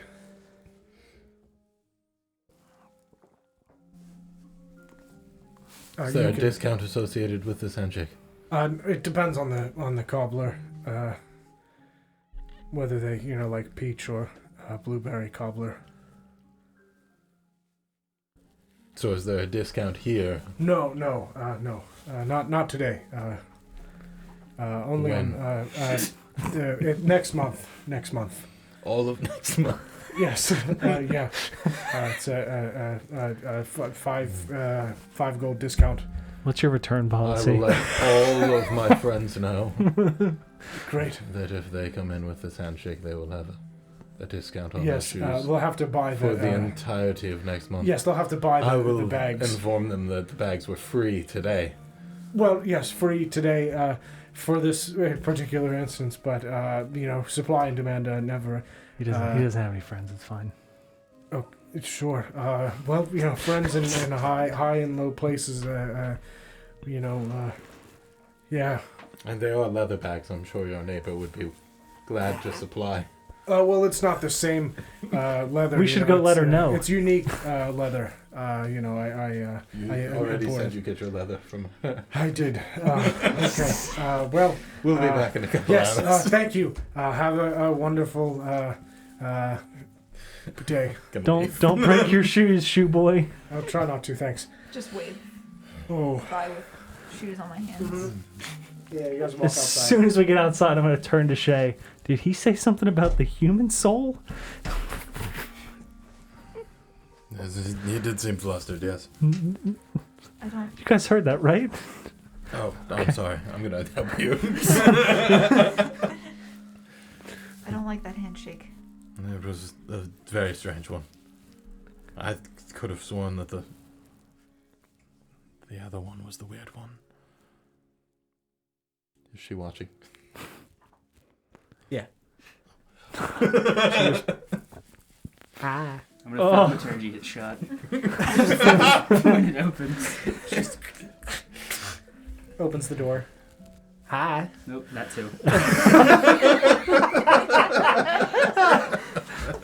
Just a strong wind, bam, shot. Yeah. You see a few seconds go by, Start pushing people. and the glass window at the door just shatters. What can I get for y'all? I'll have it fixed. Don't worry about it. I guess we can take a look. Actually, it sounded like next month there will be a sale on shoes for anyone who has these leather bags. You could probably prepare enough of those to... I think your friend would appreciate if you handed them out to pretty much anybody that passed by and let them know about the sale. Sure. Yeah, he's a wonderful man with the beard and all. I don't have one of those, but I imagine it's fun. Smoke Beard sells beard smokers. I don't smoke anything, dear. Thank you, though. But it would give you a beard. Yes, but I stay away You could from know the how from the fun it tobacco is. and all that with my lungs. I'm going to go through my bag. Pull one out. Inhale. Bearder. Oh, thank you, dear. That's very kind. You're welcome. All this cloud stuff. Did you need to buy anything? Is she an old woman? Really impossible to tell. It's so dark. It's so dark in That's there. not the answer I expected. So dark in there. There's no We only way. see like her piercing eyes. Yeah, It's there's somewhere there's- between there's 25 and one- 80. There's one flickering candle I that thought you you can meant see she just far in had the one of back. those faces where she could She be always very is. young. Or Oh very no, old. you just can't tell. It's really dark. We can't see in there at all? No, because she's got like a little overhang thing blocking the light from to kind of shade the door. So there's one fucking candle in there. She's sure got bodies in there. What can I get for you? What do you have? Well, what do you need? I make things out of leather. Whips, and shirts and tunics. Whips and shirts. Whatever you need. Not shoes, that's his thing. I try not to step on his territory and all that. That was a good one. Thank you. I've been thinking about that all day. It's been a Actually, week, don't I'm think sorry. I need anything. Okay. Quite satisfied. Sure. Anything else? Is there a handshake for somebody who performs business like you?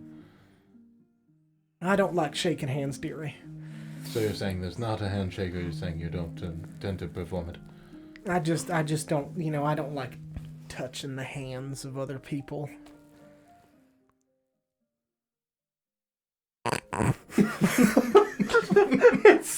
She works with leather. I don't understand. She wear gloves. No, I don't like gloves. I gotta, really feel to craft the things that I do. tactile. That makes sense. I think I have other things I need to take care of. Sure.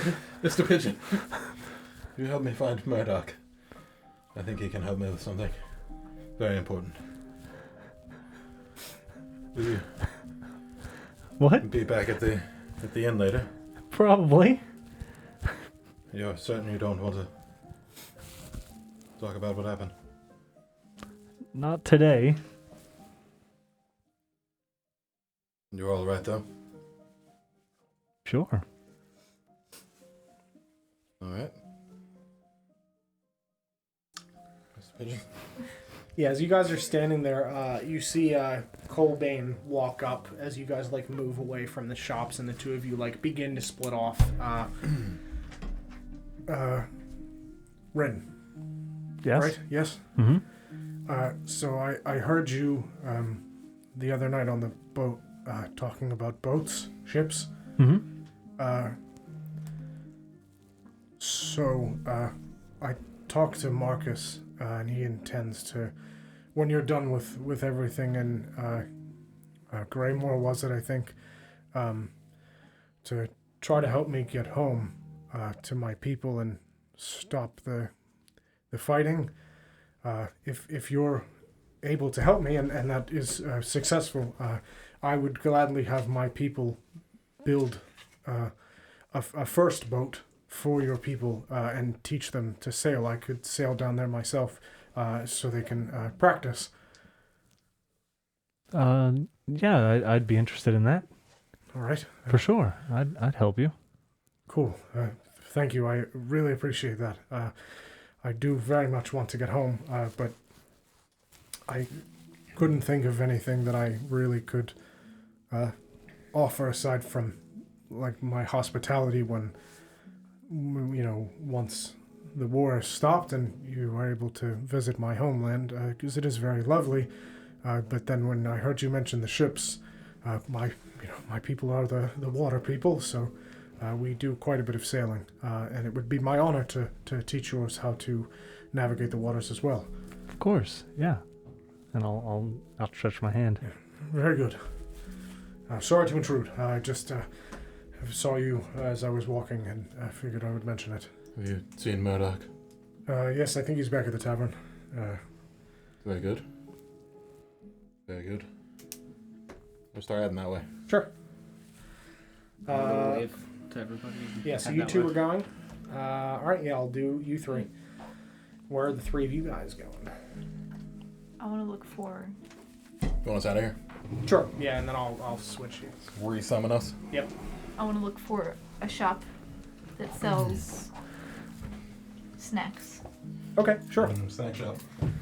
Like baked goods, candy, Baked goods. baked goods. No, apparently I don't. Oh, okay. I just feel like I'm pushing it too much. Three. You guys are all sticking together. I guess. Yeah, sure. Cool. Yes, you head over to. Let's see. Send Shimmer up into To the try to sky. find. I do have one stop to make. After. Where do you have to go? I can never say his name right. Beard Smoker Boy. Smokebeard's. Smokebeard. Smokebeard. I'm gonna write his name down because I always forget. Smokebeard? Is Smokebeard. difficult? Because of the pipes. It's Smokebeard's beard smoker. It's. So I always Okay. mix it up Actually, yeah. because it flipped. You draw a cow? Why is there a cow here? 1 second. So I guess as we're walking, we can walk and talk. So, what's it like being a guardian? I'll like look at your tattoos. No difference, really. Doesn't Really? feel like anything? No, not really. Well, it looks cool. Very cool. You know you're glowing, right? Just like a little bit. I've noticed. Keeps me up sometimes. You gotta get a mask. Shines my eyes. Yep. Is Should've it bought harder a to leather mask. Oh, she probably had them too. Oh, she definitely had them. I'm sure other people sell them. anybody else, really. I'm curious about what was in her shop. It's really What are you dark in looking there. for, Twig?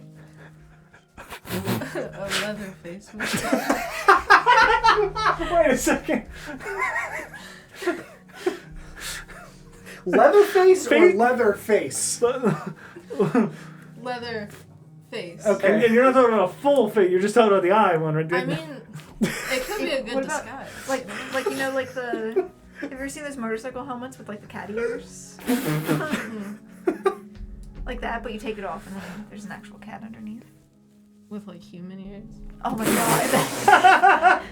That's so much worse. Oh, I mean, you were at the shop to have them made for sure. If you had some weird, leathery, human-eared face mask, you were definitely... You're going to have to go back to the shoe store to pick up your stuff. So, if you want that, we can roleplay that as having happened. Yeah, sure. Okay. What can I get for you, dude? I have a vision. Okay. Tell me. Tell me what you're seeing. is she breathing like that? Yes. Oh, yeah. Why? She's passionate, okay? Are we allowed in her shop or is she standing at the window still? She's standing at the broken glass window in the door. A head. Made out of leather. Okay. Covering the whole face or just like Whole the face. front? Just like a mask or you want like a whole... It's going to get hot in there, dear. From like the From like the ears? ears forward. Okay, so wrapping around behind the ears and Yeah, covering like it's- this. Sure. Okay. The ears are like this. Sure, we'll have to make some modifications, but I can... Some ear sure. holsters, maybe. Yeah, little holes. I just slip them on there and fold it down, clip on the chin. Sure. Yeah. Okay. You know, eye holes. Need to see. Snout, yeah, we'll cut some eye holes in there. Really, we'll recess them so we can... I'll have to, like... give me a second. And she closes the curtain in front of the window and you hear her, like, rumbling around in there and she walks back with, like, a sheet. I need to place this over your face.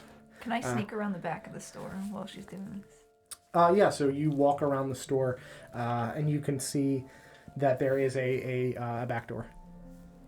I need you to just lay this over your face, if that's all right. And she does, and it just, like, form fits to your face. So you just see Twig's face, like, through this cloth as it just, like, fits around her face. And she pulls it off. Sorry, I know it's a little difficult to breathe, but now I've got, like, a mold to your face so I can make it so it fits right. Okay, so over the ears, you cut in the eye holes. What else? Nose. Yep. Do you want it to look like something or just like your face? Like a person, you know. But with a long... Big nose. Yeah. Okay, sure. Maybe like a point, you know. Okay, like a beak. I could do like a bird. Yeah. Like a Let's real, do that. like a thick bird nose. Maybe more like a hummingbird nose. Well, it's More of a pointy. it'd be hard to do because you got the... I can't... You're really good with leather. You can do it. I mean, I could paint it on there and make it kind of look like it, Okay. but it's gonna be... there's gonna be some... You know, it's a bit bulky. Yep. Okay. And maybe just like a hole or like a no mouth. Okay, sure. I don't Not a hole. No. You do have to breathe though, dear. It's gonna be hard. I can That's put what some... the nose is for. Okay, I'll put holes in the under the beak and kind of hide them in there. That's it. That's my vision. I'm trying to go in the back. Okay. Do you want anything else or just the over the ears and then bird? Do you want me to paint it like a bird too, or just the shape? I You just want like a skin bird? I just want. No! It's back. Why does this keep happening? Maybe it doesn't have a nose at all. Never thought of. You know what? The skin bird sounds good. Okay. So just the leather color Yes. then. Leather Alright. color. Okay. Twig, what about the ones that don't you need another one? Can you have a flap that flips down Over the to eyes? cover my eyes? Yeah. Sure. Yeah, we can have it like roll up and tuck in there. Yeah. Sure. It's horrifying. Like a little button that you can pop and cover And the maybe eyes. something decorative on the top. Like a crown, Yeah. like a leather crown. Do you want that to be painted or you want that to be a skin crown? While Like, while this is happening, I'm sneaking in the back. Sure. While this conversation's happening. So you can see that you inside. can resolve this if you want, but it's happening simultaneously. Yeah. So there's just you walk in the back door and you can see that there is stuff everywhere. This place is cluttered. There are just like it's your office basically. Oh no! There's literally just stuff. That's really messy. Everywhere. You can see that there are like different like leather tools and things all over the place. There are big rolls of leather on the wall of like different colors and stains. There are big barrels full of stains and different like projects that she's working on. And just single candle on like a no, desk. she has the big things of the stain like just open. Yeah. Oh my god, that's why she's insane. She's breathing in the fumes all day. Is there like glue in here too? Oh yeah, for sure. Oh, she's high as a kite. Oh man. So yeah, like a skin crown, or do you Skin want like crown, skin yep. crown? Okay, so just all leather. Skin, yep. So no paint at all, just leather. Okay, sure. It'll take me about. It's hard to say. You probably will just want to come back tomorrow. I don't really know how long it'll take me today. Time's kind of, I don't even know what time it is now. I don't sleep much. But it'll tomorrow, when the sun goes round and comes back up again, that'll probably do, I think. Okay. Yeah, so skin beak, skin crown, little skin flap. Got it. Okay. All right. No color on it at all? No. Okay. Yeah, it'll run you about 25 gold, I think. That's super reasonable. What the fuck? Do you take Anything crowbars? more realistic would be more, but just for, the skin, I don't have to do any of the detailing and carvings and things like that, so it's a little cheaper. Do you accept crowbars as payment? I'd accept a crowbar, yeah. I'll hand over the crowbar. I gotta fix the window, so it'll help me really just, yank that out of there. I appreciate that. I don't have one of these. Straight bar. She's just like, yeah. Well, thank you much. Yeah, you stop back in tomorrow, and I'll give you your skin mask. What do you gotta name it? I got a name. The mask, skin yeah. mask. Every mask has a name, So that way, if you come back and ask me for it, I know what you're talking about. I got it up here. How many orders does she get? Well,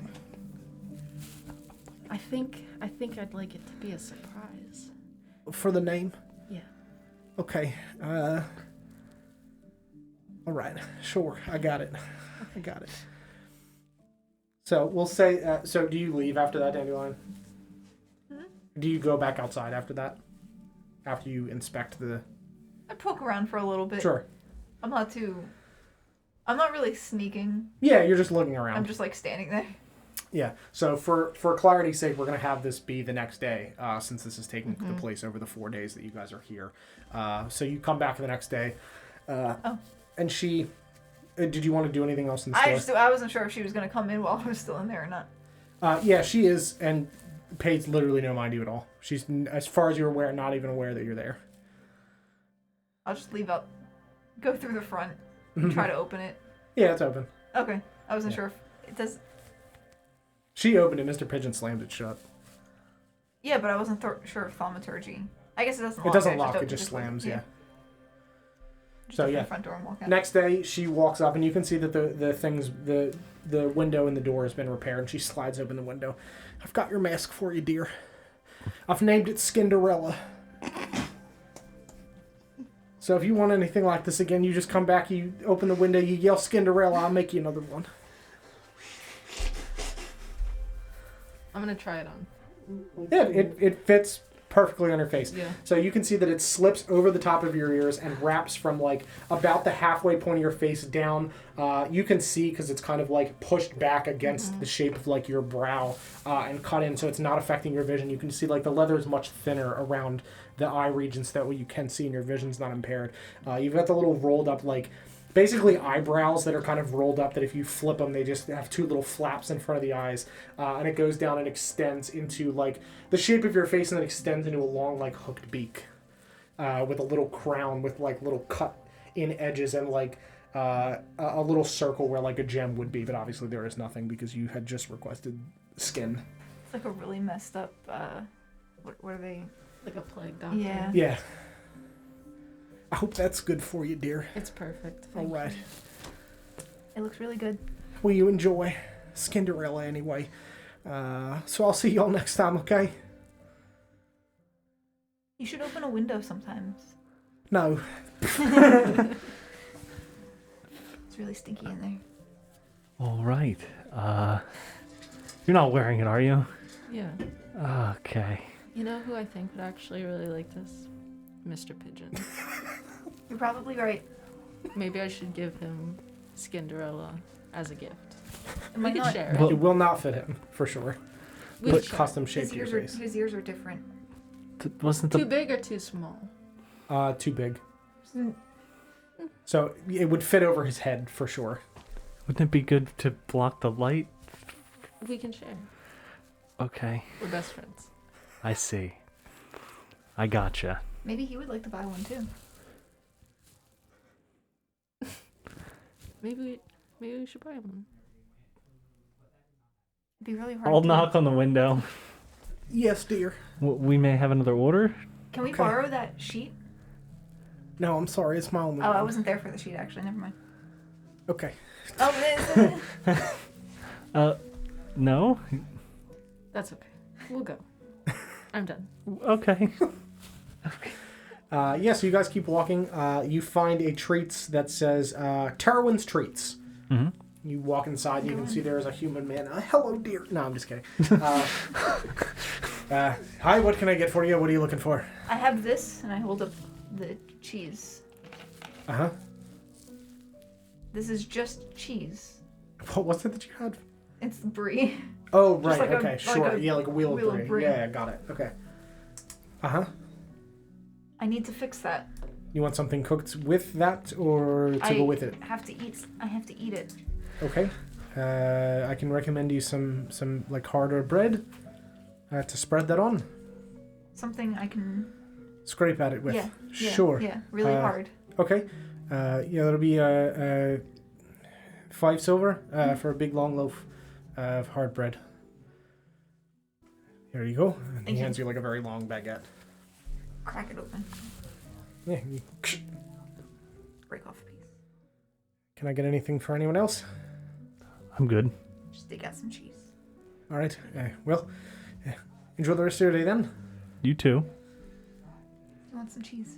No, I'm good. Thank you. I got more cheese. I put the rest of it away. Cheese monster over here. Mm-hmm.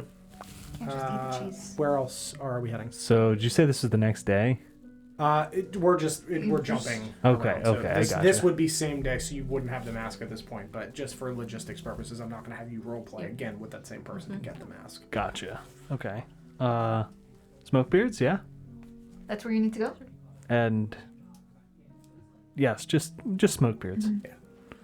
Mhm. And then you have to go back to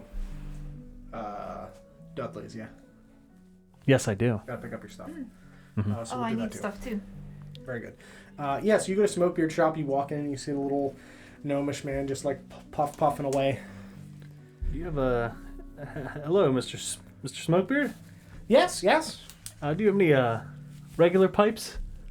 Sure. What style? What size? What color? Let's go with I don't really know styles very well. Like a big long one. Yes. Very good. Let me see your arm. Extend my arm. And he just pulls out all the measuring tape and measures your arm. All right. Give me a minute. What color wood? I don't know. Light, dark, red, purples. What tones? I guess a darker red Sure. All right. What do you buy? He walks over. pipe. He walks over and pulls a pipe that you see has like a little cup on the bottom and then just extends up and curves to the end of the pipe, made out of this like deep reddish wood. We've got this. It's 5 gold, and it'll smoke anything you're looking to smoke. That's a regular pipe. Mm-hmm.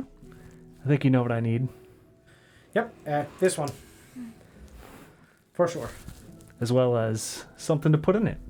Oh, of course. Yes. Yep. 2 gold. Same color. I'm sorry? Same color. Something to put in it, or something to put it in, like a case. Something to put in it. Oh, yes, of course. Yes. That's also 5 gold. For size. I'll wink. Yes. Yep. For a bag. Of course. Yes, I'll wrap all of this up for you. So 10 gold. Thank you. And he walks behind the counter and just like muddles around a little bit and then walks out with a wrapped up package for you. Here you are. Thrown in a case for the pipe as well, so it doesn't get damaged. Thank you. Of course. Can I buy one too? A pipe? Yes. Sure. What color? What size? A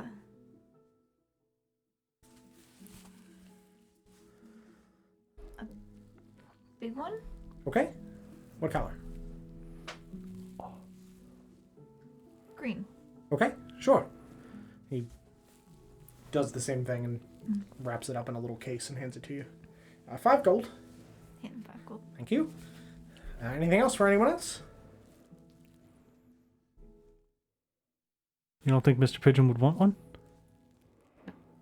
No? It's unhealthy. Care about his health. You did not just say that to me, and I'll just turn and walk out the door. All right. Well, have a puffly day. You too. Buy a skin mask, and smoking's unhealthy. Sure. Yeah, you guys head over to Dudley's. You walk inside and you see your friend sitting on top of his throne. Hello, everyone. Hey. How you doing? Your Good. stuff is done. Perfect. And he walks over and pulls out a package, and you can see that your shirt is nicely repaired, and you can see there's a big YM in the center of it. Here you go, young master, Thank you. in the colors you requested. What else can I get for anyone? Anything else? My pillow. Oh, yes, you're right, of course, with the bat silk. Yes, That's here we are. I probably, here you go. With Whatever the- it was you ordered. the one I won Right, yes, yes, here you go. with the bee. Yes, that's right. Does it have the bee on It does, yes. I just forgot. Dudley, you Did the souls? Did he give me the souls as well? What souls? The bat silk souls. Oh yes, absolutely. Yeah, you can you feel the inserts. that Perfect. are Yeah, I'm gonna put them shaped. in these new boots I got. Yeah, you slip them in, and then they look really nice. Good. Marcus's. Yeah, the bed. Yeah. Yes, I've got that too. Grab that. How big is it? It's Like- it's. Like, am I like walking around with? No, this, it's not like, that big. Because it's for the dog. Who was a big dog? She was still a baby. She's a baby Yeah, for now. yeah, for now. Carry them. Yep. Pillow. Bed. You good? Okay. I'm very strong. Uh huh. Struggling, but they're also slippery. They're made of bat silk, apparently. I can take it. Okay. Just gonna put my things in this magical bag. Sure. Dandelion, make a perception check for me.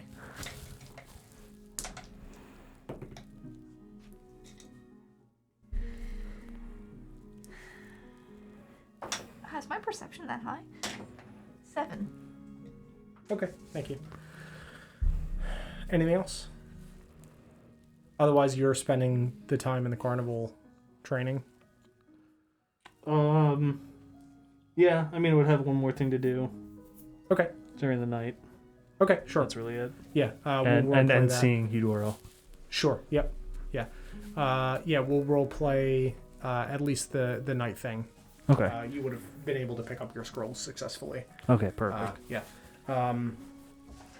Yes. So you're heading to the carnival to do that after you pick up the stuff with Eudoro. Where would you be going? Would you also be going to the carnival? Yeah. Twig? Oh. I was looking for another trinket. If there's something else you think of, just tell me what it is, and you theoretically you can have it. Do you want a leather trinket? There weren't really any trinkets in that shop. Well, she can make one. Apparently as weird as you can think. I was gonna get something for Marcus. Maybe You- Marcus would like I bet he a would. mask. He would. That doesn't really seem like Marcus. He doesn't wear a shirt. I don't think he would cover his face. But he wears a big helmet. He doesn't usually. He does when shit gets real. Sure, yeah.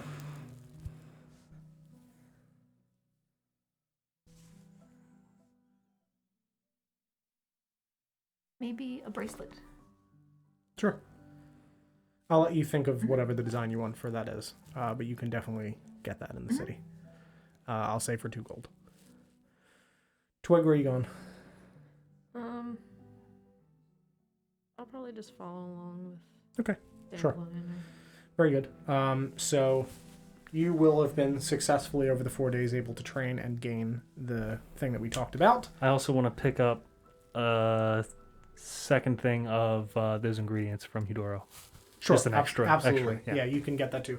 That would whatever the gold amount It's is 10. that it has to be. Yeah, you can absolutely pick that up as well. So yeah, just add that to your list of things and subtract the gold.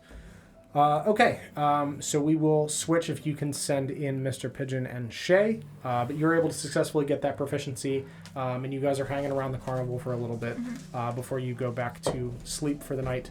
And if we don't get to what you want to do at night, we'll do that at the top of the next one if we don't get to it. Gotcha. Check these real Send quick. in the clown. Just the one clown. Those hardy clowns. No smoke. It's fine.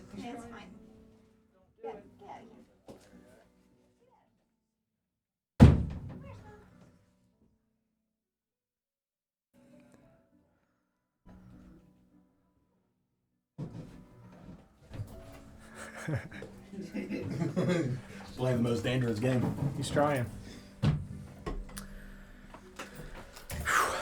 Alrighty. So, as you guys are walking away towards the tavern, you would turn the corner and come smack into Murdoch, who's like peeking around the corner. Oh, hi, Alright, friends. Rex? Is everything alright? Yes, Marcus asked me to keep an eye on Dandelion, so I'm Of course. doing so. From a distance. Yes, that is what he wanted. He wanted her to have her, To feel like she was. yes, her freedom, but also to make sure that she did not, she did sneak around the back of, I guess this would have just happened, so she would not have done that yet. But as they're talking to, like, the leather person, you can see that Dandelion just runs around the back of the one shop. They're still there. There's no way for me to get over there. I have to just hope that she comes back. What can I help you with? We can walk and talk as they move around if you need me for something. I was actually hoping, to step to some sort of Private. weaponsmith. Oh, I sure. need well, we've been fighting so much, and I had swords for self-defense, but I think maybe something a little more specialized. And I Sure. was going to ask Mr. Pigeon to help, but he's not very... Right, of course. That's not my specialty. It's, Sure. You were doing this sort of thing before. I just thought that perhaps you could... I was going to look for you, conveniently. Did Yes. not realize you were following Dandelion. That's all right. After dinner tonight, I'll meet up with you, and we can do that once she settles. You have to stay with her then. Yes, temporarily to keep an eye on her. Yes, Understood. but yes, come find me later, and we'll set out at night and take a look. Will they still be open that late? Yes, absolutely. There are smiths that are open very late. Some that don't sleep so much. Very well. Yes, Very well. I'll see you tonight then. Sounds good. So we're gonna fast forward to nighttime, where he meets you outside of the inn and leads you over to the Frosted Forge to our friend Dilrum, the dwarf, who is still open at this late hour. It's probably about like 8 o'clock. He just walks up. Dandelion is at the carnival, so she's okay there, surrounded by all of your friends. Keep an eye on her as well, so she'll be fine. Very good. Yes. Very well. Shall we? Yes, of course. You step inside into this Lovely forge that you've been in before, and you see Doran behind the counter. Evening, friends. What can I get for you? Looking for something a little more suited to combat than these short swords. Sure. Pull out the standard short swords that I have. Sure. What are you looking for? I was hoping that my friend Murdoch here could maybe give some sort of directive on something that might be better suited to combat. Sure. Okay. Preferably one-handed. I'm not very... Understood. Sure. You know. Sure. Out of character, what are you looking for? Probably like a rapier. Okay, sure. Yeah, absolutely. Probably like 2 rapiers. 2 rapiers. Yeah, sure. Very good. Can And you... I'm gonna like hand over like 3 short swords. Okay, sure. Yeah.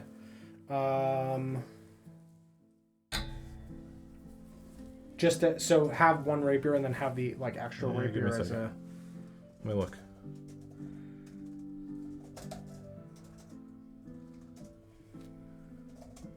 Because I don't think you can because it's not light. I think they are light.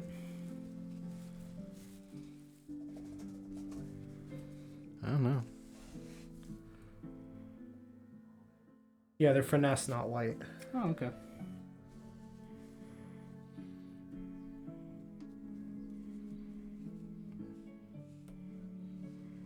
A second here. Mm-hmm. I definitely want 1 Sure. because I've been using my bonus action for other stuff anyways. Yeah. Look at something. Mm-hmm.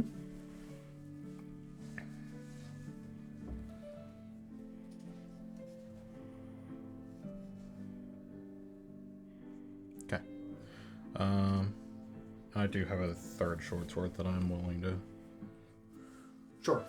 hand over. Anyways. He'd probably be looking for a rapier instead of these swords, a little bit more, able to move it around and be a bit more mobile in combat than the humble short sword, of course. I understand that. Is there anything else that I can get for you with the rapier? Then I can absolutely do this trade. I think that's all. I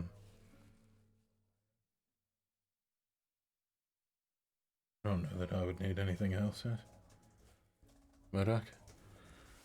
In regards to upping my combat game.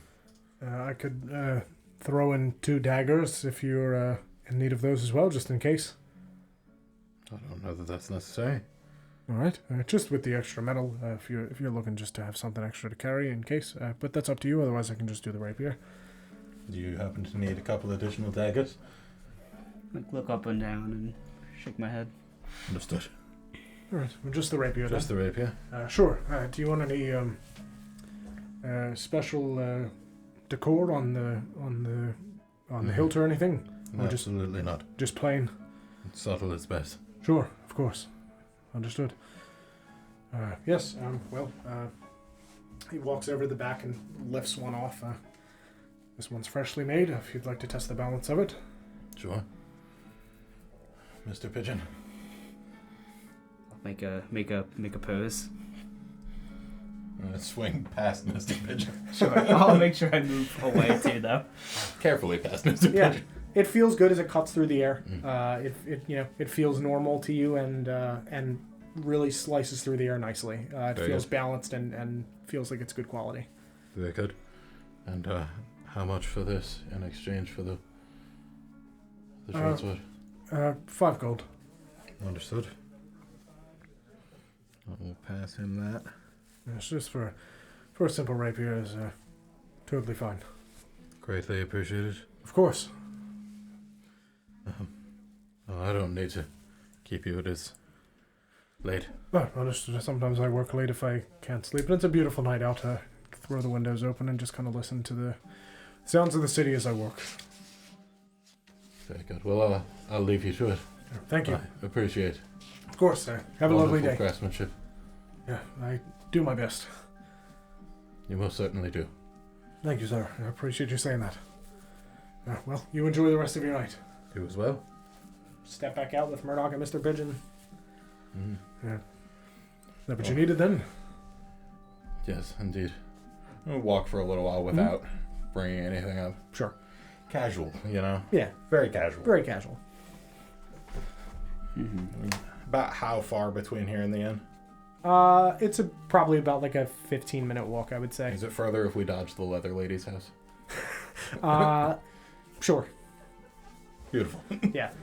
I I would. would also say, for sake of speed, that you're also able to pick up the other things that you had ordered from the shoe store in the course of your day/next day.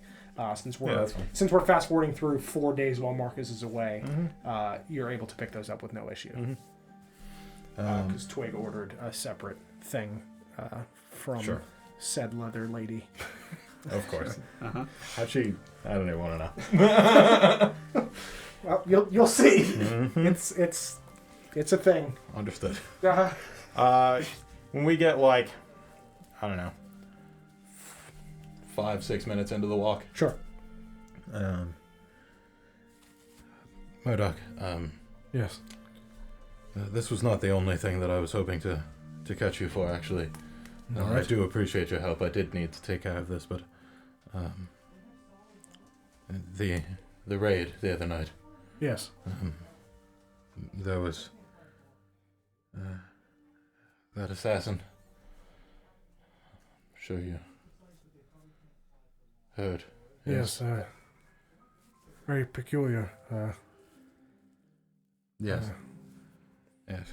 Have you heard of this sort of thing? I'm afraid to say I haven't. Thankfully, I suppose. It'd be worse if I did. I'm, I guess, relieved that my eyes have not graced such horrors, and I apologize that you had to witness them with yours. Yes. Well, I'm afraid to say that this particular assassin had a missive on his person, directions. And there was several names. I translated it for Marcus, but I did not want to worry him.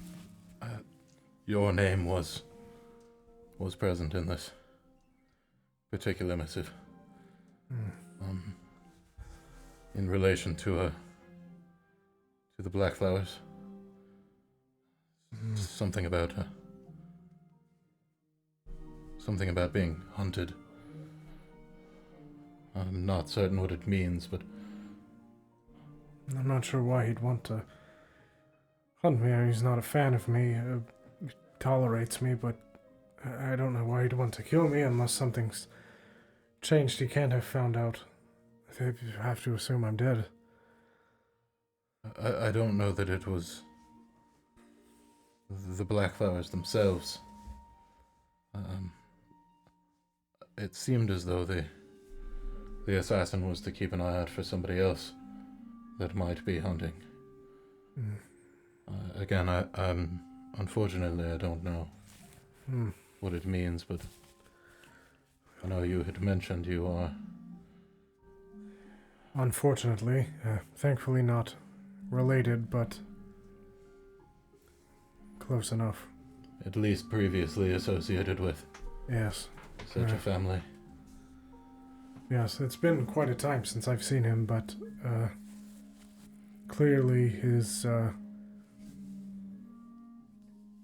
deception into this kingdom has extended further than it had when I left. Based on all of this that's happened now. I don't suppose you know where he is.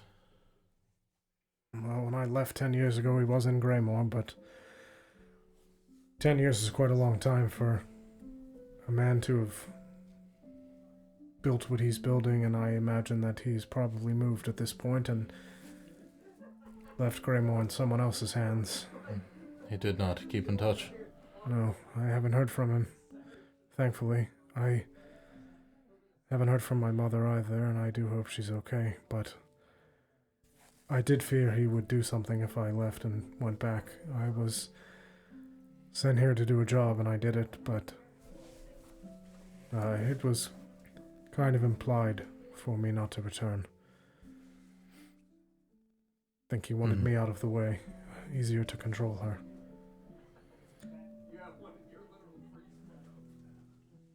You think that he would have left Greymoor by now? Probably. But it's hard to say. Do you know where he was staying in Greymoor when he was there? He was at the racetracks. That's where he was mostly headquartered. There's a manor on the estate of the racetracks. But I'm not sure if he's still there. If he is, that's probably where he'll be, unless he's moved on to bigger and better things. But I imagine we'd have heard if Fivral Blackflower was elected to an office or something publicly within the kingdom. Publicly? Yes, within the kingdom. And thankfully, his name is not, I guess, graced the lips of the higher offices, so at least there's that. Seems like a man who would prefer to have others in positions of power than himself. Yes, he is a shadowy man. Yes. I hate him a great deal. Alistair, for the brief time that I was present for his hearing, mentioned a man by the name of Jandar. Yes. Is this a man that you know?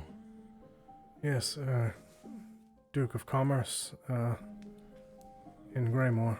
I know he worked with my father. I don't know to what degree. Unfortunately not privy to those conversations, but I know he's definitely either in my father's pocket or they're working together somehow. I imagine he would still be in Greymoor. Yes, I believe so. I imagine he would be. If he's in a position of power, I doubt he would have left it. And do you happen to know where he was stationed? At least the last time that you heard. Yes, he had an estate in the city. I don't know exactly where, but all of the heads of the departments of Greymoor all have their own residences that they stay in. And he has his own. Yes, they're passed when someone takes office. It is given to them, and the other people move back to wherever. But they have their own private quarters, yes. He has held this office for quite some time. Yes, for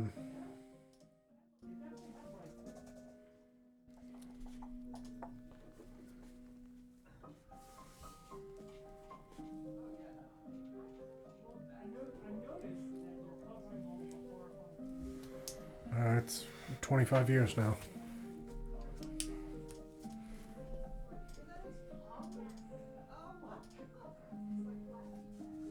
It was quite a while. Yes. Assuming he still is anyway, but when I left, it had been 15 at that point. An elven man, yes. Yes. As I remember, I met him once. Oh, sorry about that. So am I. Prickly bastard. You could say that. Yes. I hope that should we meet again, it will go differently. I hope so. What are your plans for Greymoor? Marcus mentioned you were going there. We'll probably remain here and try to help Sheila protect this city if... I don't want to get closer to home. No, I do wish to save my mother, but if he's moved elsewhere, we've put a fairly large dent in whatever he's doing with this, and I imagine people will come, and I want to keep them safe. I feel it's my duty after all the bad I did. Understood. You're certain that you don't know anything of this hunt that was mentioned? No, I'm sorry. My father worked with assassins all the time and had people watched. Stepfather, rather. But no, I'm not sure. I suppose you don't find it surprising that someone would be seeking No. anyone associated with the Black Flowers. No. Not exactly the most lovable people. No. He talked about things that happened long ago, but he kept them to himself mostly. He didn't like to talk about his childhood. I asked when I was younger to try to understand him, but he wouldn't speak of it. Were there any other Black Flowers in the city when you were last there? Yes, one of his grandchildren, I believe, had come to work for him, or with him. Don't remember the name, but yes, there was another there. Don't suppose that he might have left any behind if he very well might vacated have. the city. Yes, I imagine that where one black flower is, many will have spawned, I'm sure. Like a weed. Understood. Understood. Well, Mr. Pigeon, should we be turning in for the evening? And we have come back to the inn. Yes, Don't suppose you need to hunt down Dandelion. Make sure she gets back here safely. I probably should, yes. Okay, well, I think Mr. Pigeon and I will turn in. Sure. Well, good night and good luck with everything. Thank you again for your assistance with the blade and Of course. for the conversation. I apologize that it was not about It's all right. fonder things. I understand. If you need me, of course, I will be here until you leave, and I'll see you off when Marcus returns. Yes. If you have a time to speak to Marcus, I would not startle him with this news about your name in the missive. All right. He has many other things to be focused on. All right. Sure. Good night. Very good. Give him a Good little night. bat, give him a little curtsy. Yep. Yeah, he steps off. You guys are alone. Shall we retire to a room? Somewhere quiet. Give a nod. Very good. Go up to my room Mm-hmm. and lock the door behind me. Mm-hmm. He did not seem to know very much. What was the layout? You said you had a corner one? Mm-hmm. I guess. Who was next? Do we know who was in the room next to us? No. I would say I'll say it's Marcus, because that's fine. It doesn't matter. Sure. I guess I would turn around still and cast silence on the door in the hallway. Sure. I'll say that it's In not. between. It's not Marcus then. It's a random. Well, I don't want person. to cast it in the room if I don't know who's in there because I don't want someone to notice. That's why I Sure, didn't know got if it. it's if I know it's empty or what. So if I don't know for sure it's empty, I'll place it in the hallway, just like Yeah. taking the door in that corner of the room, Got not it, actually sure. any of our room. Yeah, that works. Cool. But then I'll sigh and he didn't seem particularly helpful or knowledgeable. He didn't know that hunt that you spoke of? No, Fivrel must not speak of it. That's fine. He didn't seem hesitant to help anyway. He just seemed mostly ignorant of anything helpful. Another black flower in the city is interesting. I wonder how many more there are. I'm sure we will find out. Maybe some of them could be more helpful. And, Jandar, if you were able to get your hands on him, he might be able to tell you where that particular black flower went. Jandar seems like a good lead, and I think Horus was our other. Jandar is a dangerous lead. Is Jandar a lead that should be ended once he's been used? Sounds like you have unfinished business with Jandar. If you were able to end what Jandar perpetuates, it might be for the best. I'm sure I can find a way. Some debts are best settled personally. You don't want to end Jandar? We will see how I am feeling when we get to Greymoor. I don't know that the blade should come out for that, but we will see. Sounds fine to me. If you don't need it, I have no problem doing it. I would just hate to deprive someone of something they've sought for a long period of time. Catharsis. Very necessary catharsis sometimes. Understood. And the black flowers are yours, then. Yes, please. I will leave them to you, then. Is there anything else that I can assist you with in terms of getting your answers while you still have no voice? No, I think for the time being that's about the best we could do. It sounds like we have 2 people to possibly look to or study. Maybe I'll have to do this the old-fashioned way with some watching. But I'm sure we can uncover something closer to Greymoor. Their touch on the land can't be hard to find. I'm sure there'll be, even if they're false, paper trails and talk. They do spread like weeds. That they do. Very good. Have you anything else you intend to do here? Or just some downtime before Marcus returns? I think I'll probably just rest. There's nothing wrong with a few days off. I think it would be enjoyable after the last couple days. Yeah, I'm looking forward to a little bit of rest. It's been some time on the road and with the circus. It'll be nice to rest. Don't get many days off with the circus. No, just travel usually. It's surprisingly busy. Very well. So, I suppose it makes it easy to upkeep the disguise. Yeah. That was Busy hands and all that. the whole idea with the store back in Lakemount. A busy man with a full-time job is not very likely to be doing anything other than what you expect him to be doing.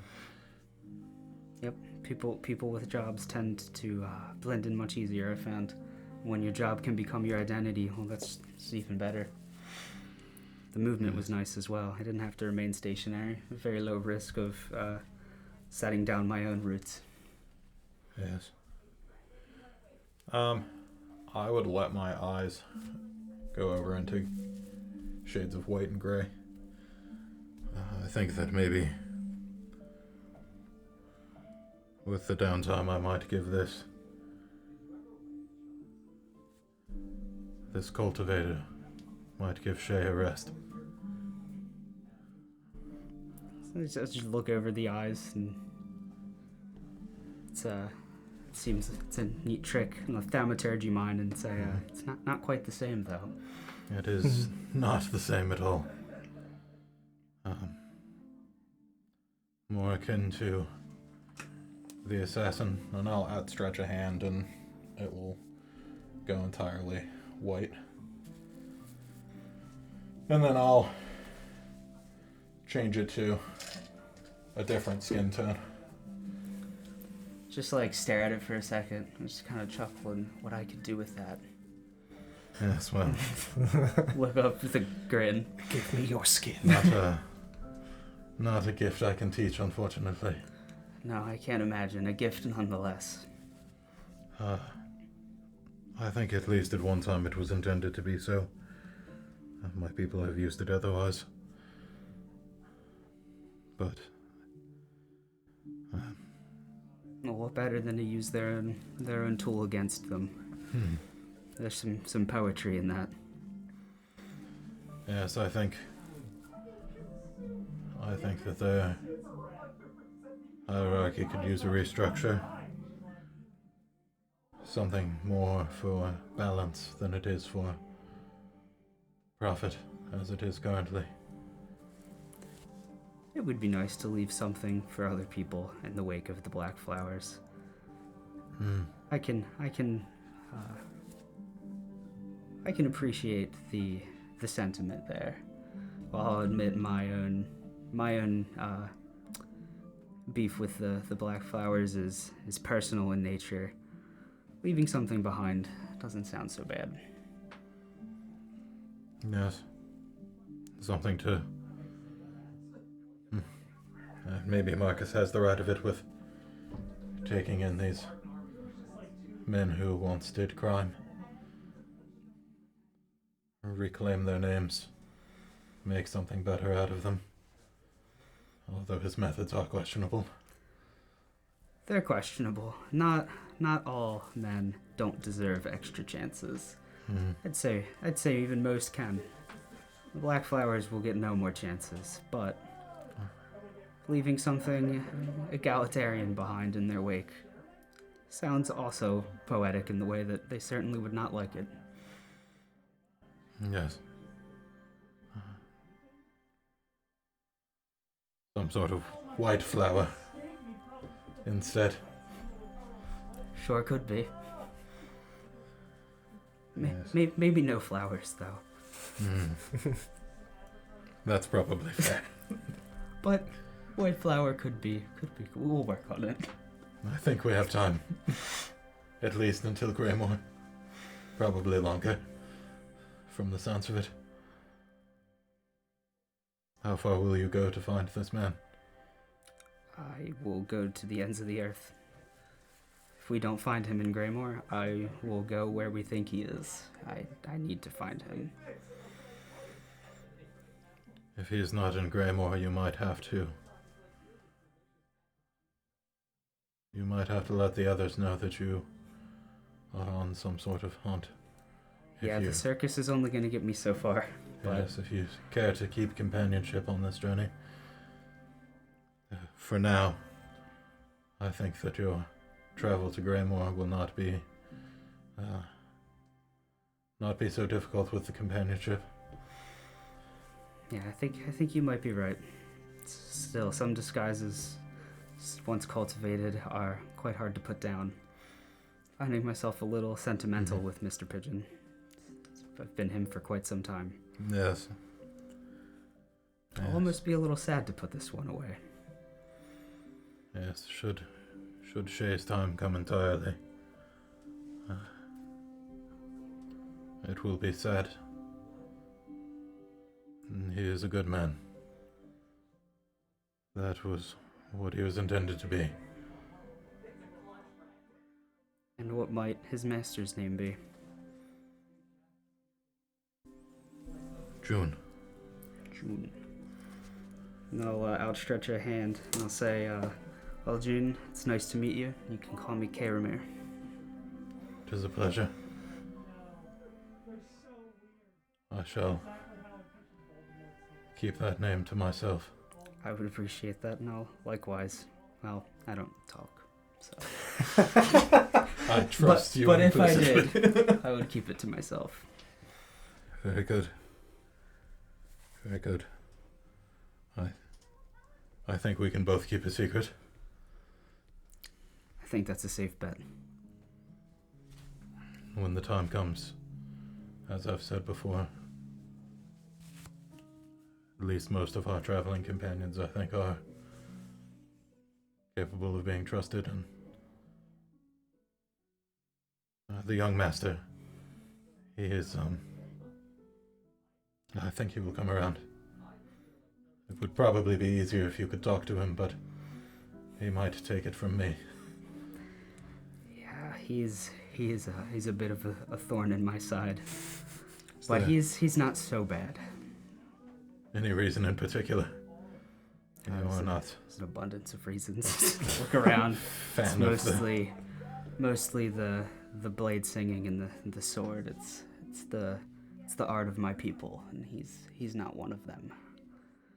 And I don't know much about him, and hopefully that will help quell the issues I have when I do get to meet him more, but for the time being, he's been disappointing. Understood. With the swords and the magic and I once lost something very dear to me in my own ancestral swords, and I will go to the ends of the earth to get them back. So to see him use magic blades with those swords on his waists Feels like a mockery. Yes, feels like a waste. Mm-hmm.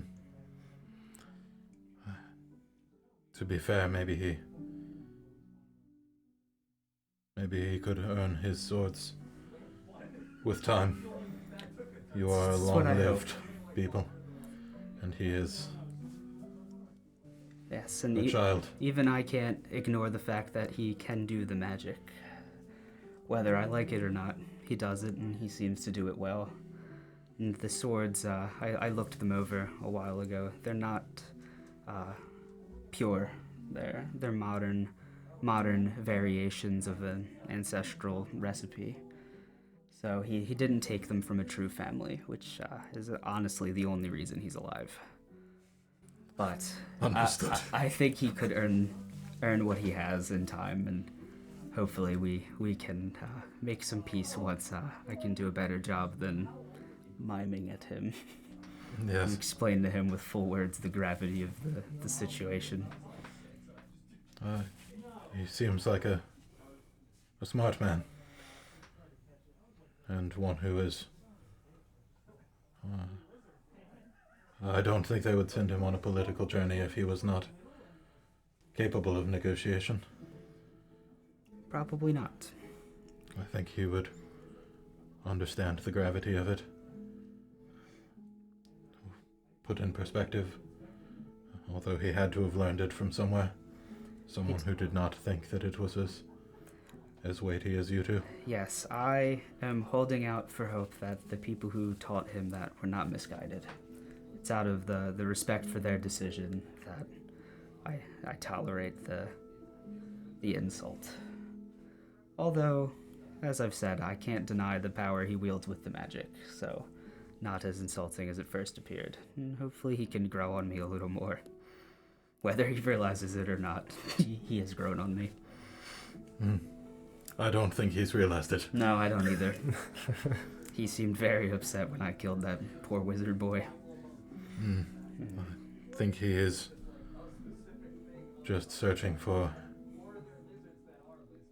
his heritage. Certainly you can understand the value in that. I sure can.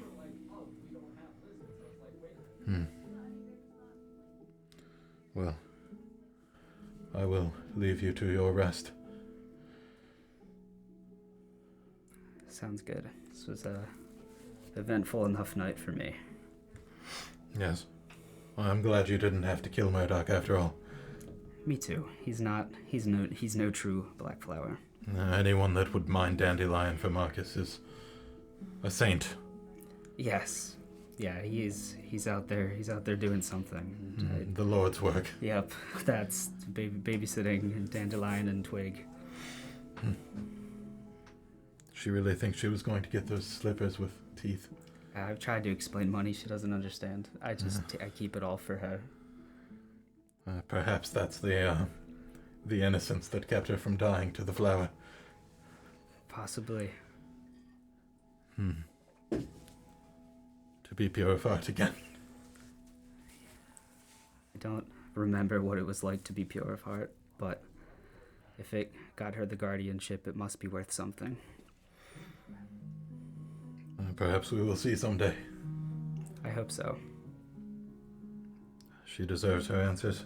She's another part of a mask that I've grown quite fond of. You seem to do that often.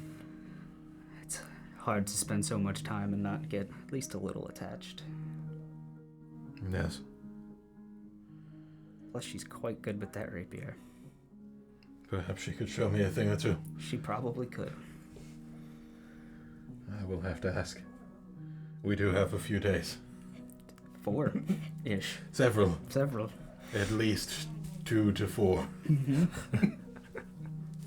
Depends on how long Marcus stays for dinner. As long as nothing goes wrong. I think he can handle himself on the road. I'm sure the road is safe. Now that we've taken care of Murdoch. His Yes. band of merry men. Mm-hmm.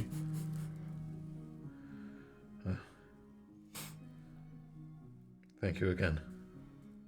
Give a little curtsy, and I don't know how long silence actually lasts. If I can manually dispel it, I would dispel it before I walk through the also door. you can for sure. Yeah. Okay, yeah, it's it lasts. It's only 10 minutes anyway. Yeah, that's what I thought. Cool. Yeah, so then I would end it on the door and Perfect timing. open it and walk out. Good night. Yep. A little curtsy. All right. We can call them back in.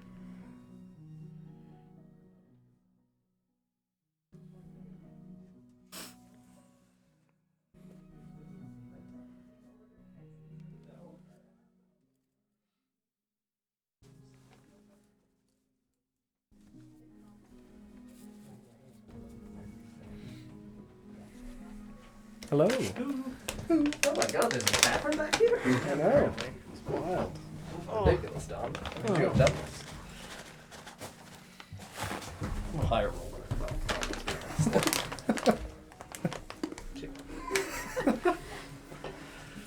Alrighty. Well, friends, thank you very much for watching the episode tonight. Next Friday, we will pick up with the few solo things that people still have to do, and then Marcus returning and you guys joining back up together, having a bit of travel time to speak on your way to Greymoor, and then the entry into Greymoor itself. But yeah, thank you guys very much for watching. I hope you had a good time.